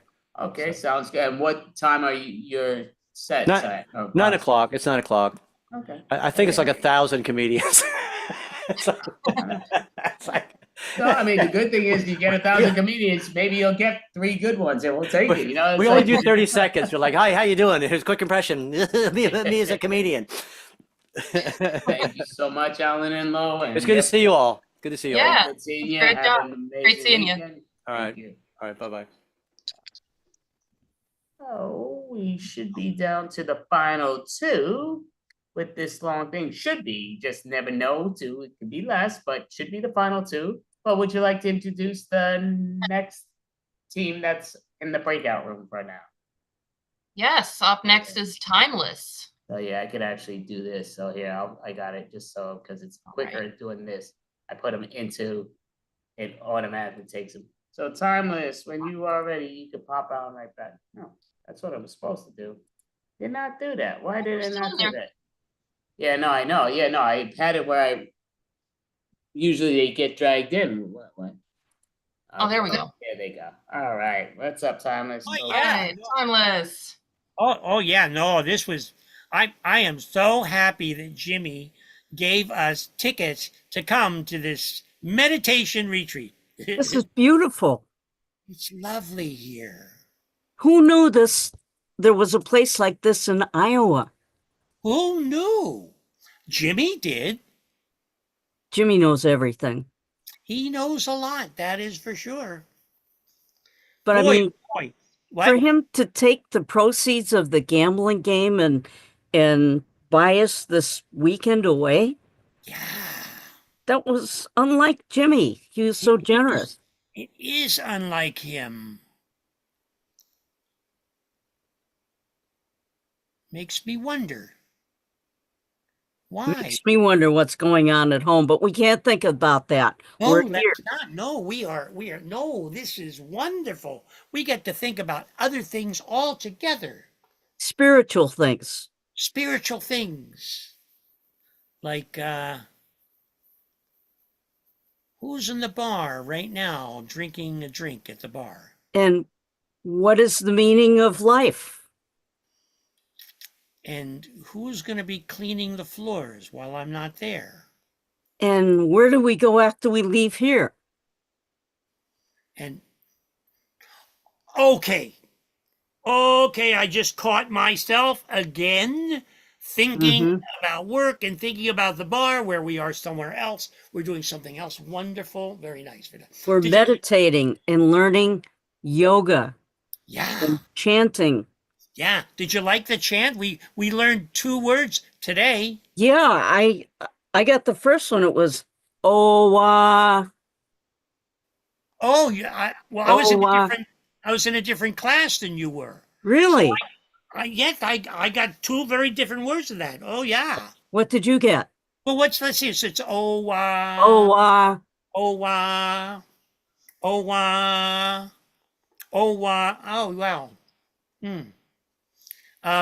We got maybe the afternoon session will have the other words. Well, here's the ones that I got, which was tofu, tagu, like tofu, tagu, tofu, owa tofu, owa tofu, owa tofu, owa. You know what? Let's see what else is here on the schedule. Okay. Oh. Well, this should be exhausting. We have a nap. We have a nap. A nap. I'm a not nap. used to naps. It's in the for the Okay. afternoon. 2-hour nap, followed by deep meditation. Deep meditation. Are they going to teach us how? After the nap. After the nap. So, Frida? Yes, Howie. I'm starting to wonder because seems like we're going to be sleeping all day. Yeah, I don't want to sleep all day. Let's go for a hike or something. I don't think they let us. I think we have to stay inside. You think? I don't know. I thought that's what that's the very nice man who's dressed quite nicely there at the door, who just smiles and doesn't talk. Mm-hmm. I think he. Oh, the guy with the ponytail. Yeah, that guy. I think he's not going to let us get past the door. You know what I saw last night? What? There's a back door. Oh, I knew you would find one if there was. Yeah. And you know what? What? It doesn't look like anybody even knows about it. No. Did you look outside? I looked a little bit. It's a beautiful place. This is gorgeous. Nice. Yeah, neflakasha na molokoba sabi.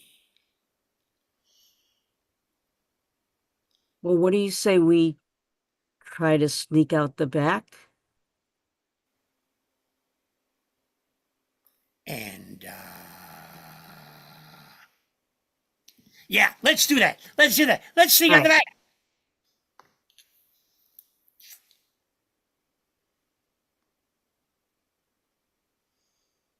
Oh, look at this lake. It's beautiful.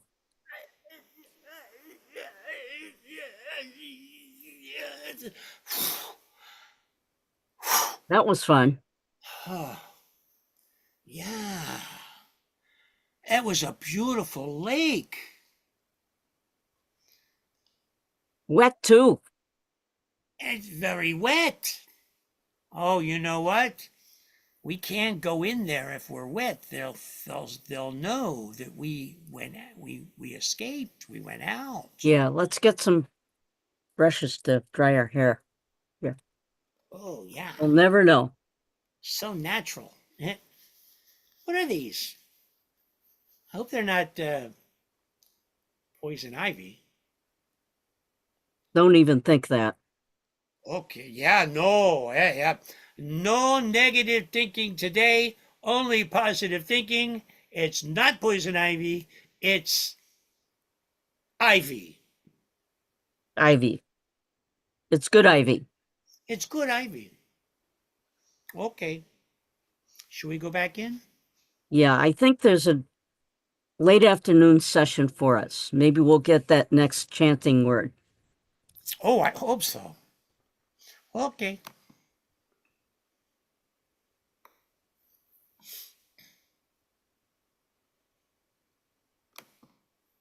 That was good. I'm a little lightheaded from it. Okay, the word that I just got was tagu. Oh, it's not tofu? Tagu. It's not tofu? It's tagu. Tagu. But yesterday it was tofu. So they changed part of the mantra. Yes. Frida, They said there's one more word that we need to learn. Frida, do you think maybe they're changing things On for purpose? us? Yeah. They Because they taught us yesterday tofu, and now they're saying tagu, unless they mean nothing. maybe we'll know when we get the third word. That's tomorrow. Let's Yeah. see what's on the schedule for today. Okay, what's on the schedule? Oh, this should be really wonderful. In the main room, Yep. they're going to have all the lights are going to be off. It's going to be absolutely dark. And we're supposed to lie down for 4 Lie hours. down. 4 hours? That's what it says here. 4 hours lying down in the main hall, being very quiet. I'm going to bring my flashlight so I can read. Oh, you are a rebel. I am a rebel. You're a rebel without a cause. True. Wait a second. Who? There's a person over there and they have the same hair you do. No. No way. Nobody has the same hair I do. Oh my God. Is that who I think it is? Frida? Aunt Sonia, is that you? Frida? Frida. Frida Conchita. Frida, is that you? It's me. After all of these years of Aunt Sonia, I looked for you when I first got to Davenport and I couldn't find you. After Well- Mama ran out on us. no, Frida, after Mom ran out after us, I came to Iowa, to Davenport, and very soon I met the guru. And the guru brought me here. And you've been here all these years. That's why I couldn't find you. My God, this is unbelievable. I've been looking for you for 10 years. Frida, how are you here? This is sacred space. How did you get here? Most people Well, don't know it's it. kind of a long story. I'm a manager of a bar in Davenport now called the Double Nickel. Okay. And our employees got together and sent two of us away to this spiritual retreat. They figured we needed a vacation. And that's how we got here. This is a wonder. You're gonna love this place. You'll probably stay here forever. Well, the only thing I don't like is they spend too much time sleeping. Oh, no. We sleep because we want to gain energy for the next life. Okay, for the next life. Well, when is that going to happen? Who knows? No one knows when. That's just out of our hands. Yeah, I've been trying to learn the chant, and they gave us two of the three words. Oh. I can't say them? You know, I Okay. was here 7 years before I even learned the third word. Really? Yeah, they've changed their teaching now. Now they teach them many words in one day. Yeah, I guess people didn't want to stick around for 7 years. Except for you, Aunt Sonia. One thing you learn is patience. I've never been good at that. That's one thing you can learn here. Mm-hmm. I can use that because the crew I deal with back home can drive me nuts. Oh. I love them dearly, but they're very exhausting. When that happens, you should try breathing 3 times. Don't I always breathe? I have to breathe to stay alive. Or do you mean a different kind of breathing? Let me think for a second.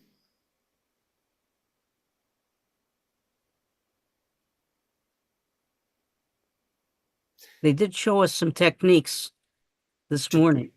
Yeah, breathing. Yeah, breathing is very important. In the yoga. It's good to breathe in the yoga, and it's good to breathe without the yoga. Well, it's good to breathe anytime. I mean, it's kind of necessary. Yeah. So, maybe I can talk with you later, but right now I have to go to the afternoon sleep. It's in a different room than where you are sleeping. Well, stop by the new dorm before I have to leave. Oh, okay, I'll do that. Yeah, that's I'm going to go now to advanced sleeping. Okay. I didn't know they taught that too. Yeah, you'll learn how to sleep real good.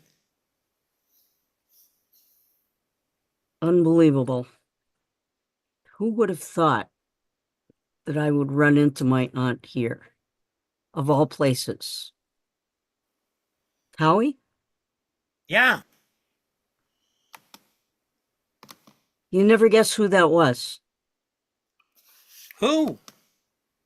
My Aunt Sonia, the one that I was looking for in Davenport. You were talking from Hertfordshire. All those years. For many times.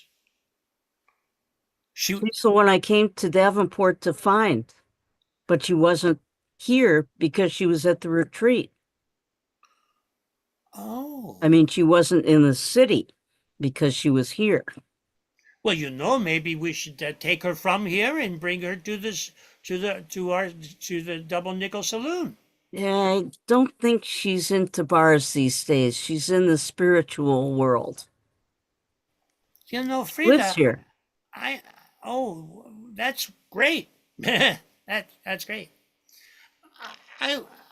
I'm starting to wonder, why did Jimmy send us here? I don't want to think that he had an ulterior motive, but I wonder. Then we have learned a lot if we're not thinking he has an ulterior motive. We True. have learned much already. True.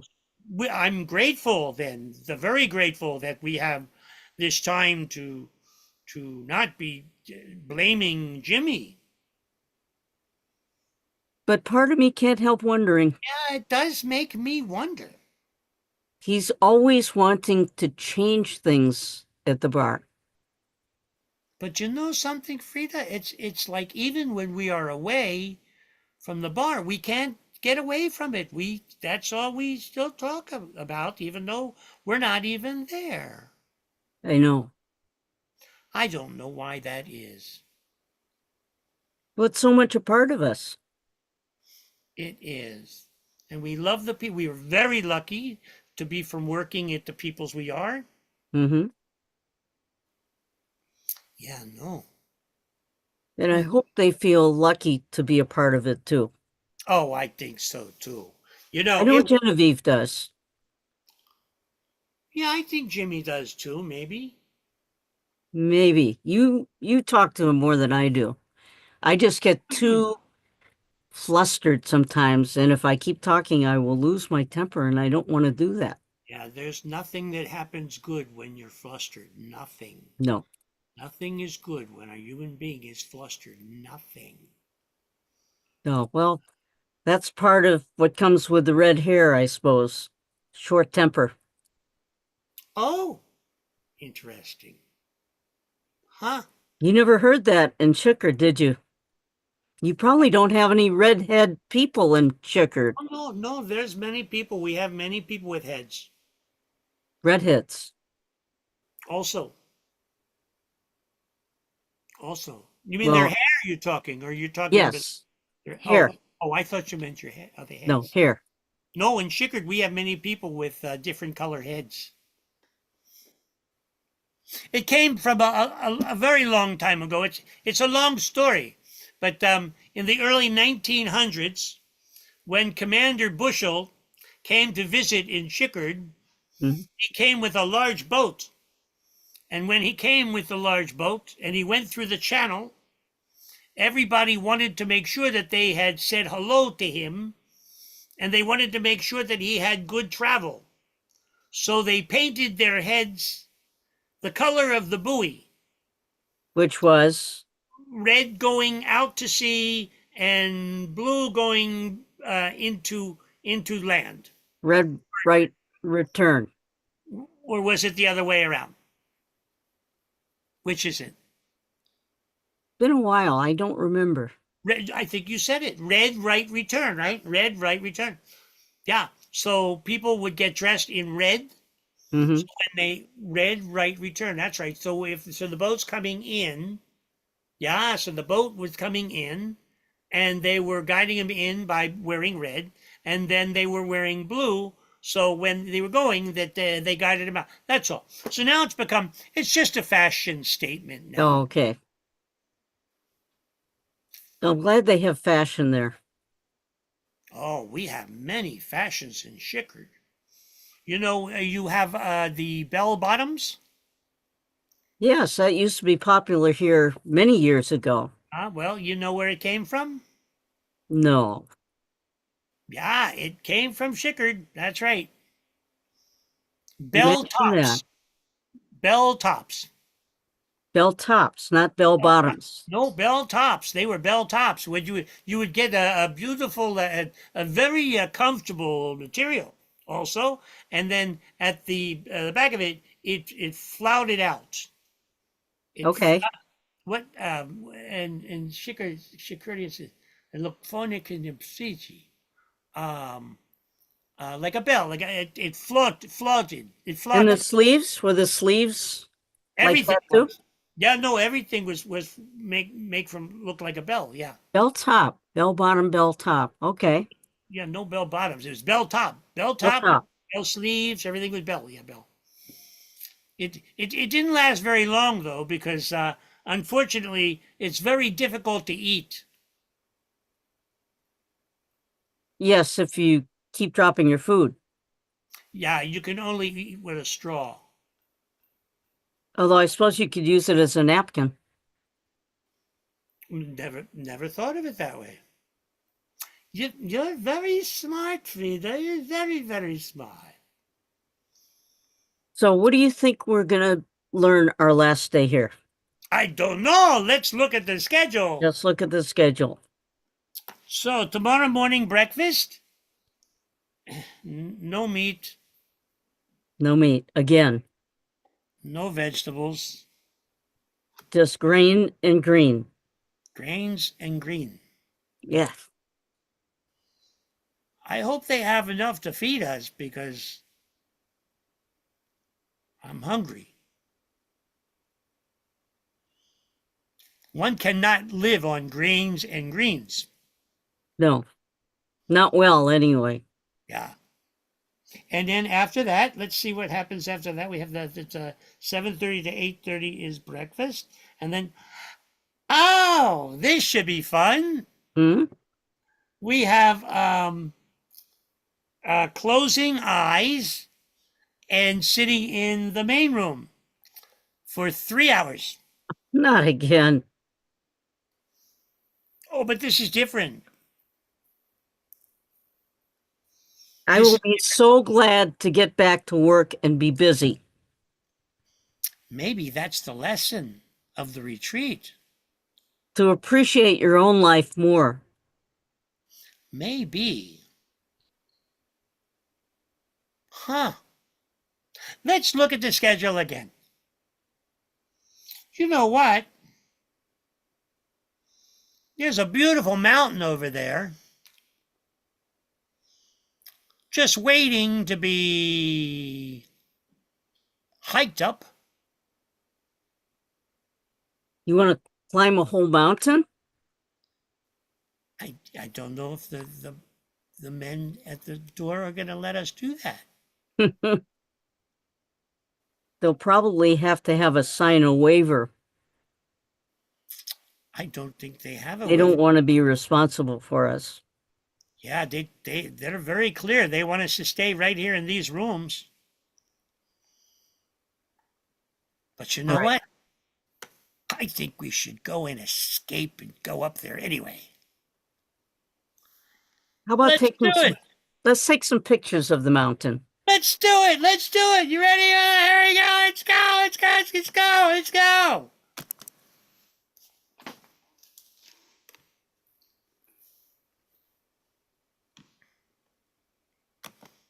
I got some good pictures. Hey, what are you doing out here? You're supposed to be in there. And Sonia, you caught us. What? We just didn't want to sleep anymore. We wanted to have some adventure. Oh, Frida. You must learn to be paying from attention to words. Too much time not doing anything, Antonio. We need to be busy or learn the chant or something. Let's do the chant. Okay. I have the first two words. Owa Tagu. Owa Tagu? They gave you Tagu? Tagu. Boy, their teaching has changed over the years. Huh. Okay. Owa.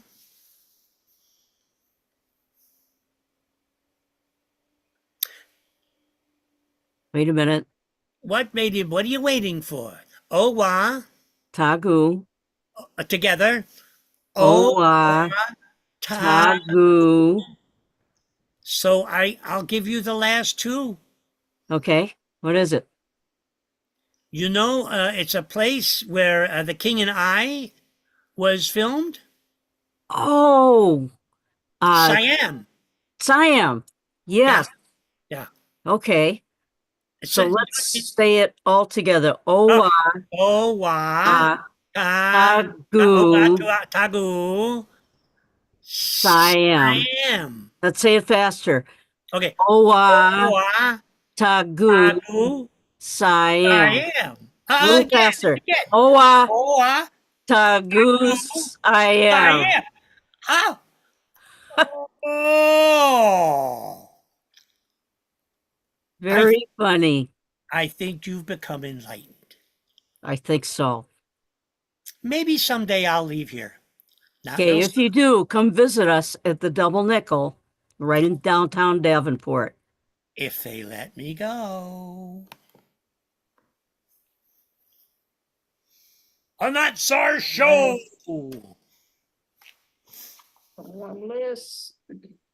Great job, Timeless. As always. A little bit different. Yeah. Don had a wig this time. I like the wig. Yeah, I've actually been waiting a long time to be able to work with Peg and be able to bring out the wig, to tell you the truth. Very I actually cool. I attached it to, this is when I used to do clowning a long time ago. And so I attached it actually with, I don't know how I attached it. Yeah, I still do, but my clown wig is purple. Oh, cool. Neato. Andy, you can borrow anytime you want. Look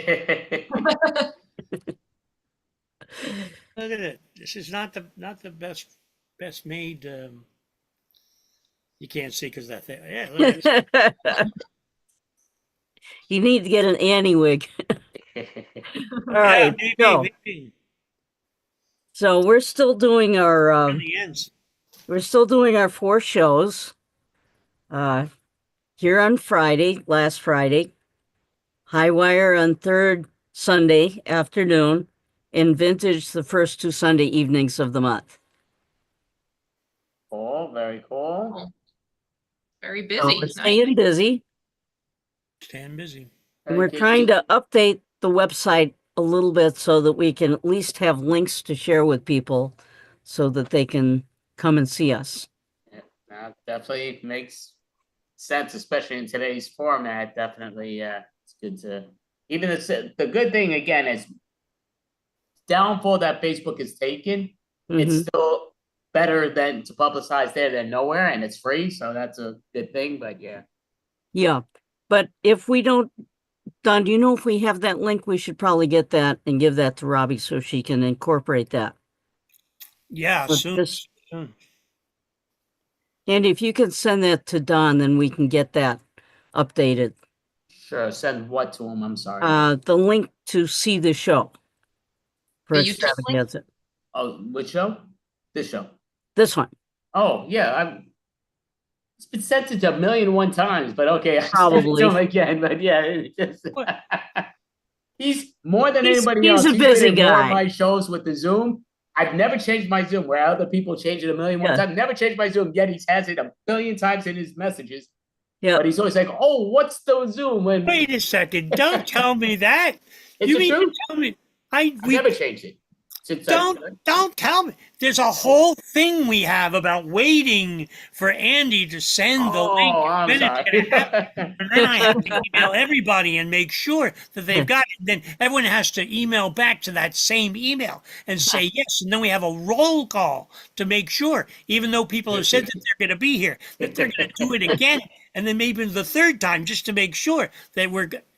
And now you're telling me it's the same damn. Thank you, Timeless. I All hope right. you have an amazing rest of your weekend, and thank you for finishing out the March Madness Extravaganza in style. So thank you both. Well, in real life, I have a big birthday coming up tomorrow. Oh, well, is it yours or somebody else's? Mine.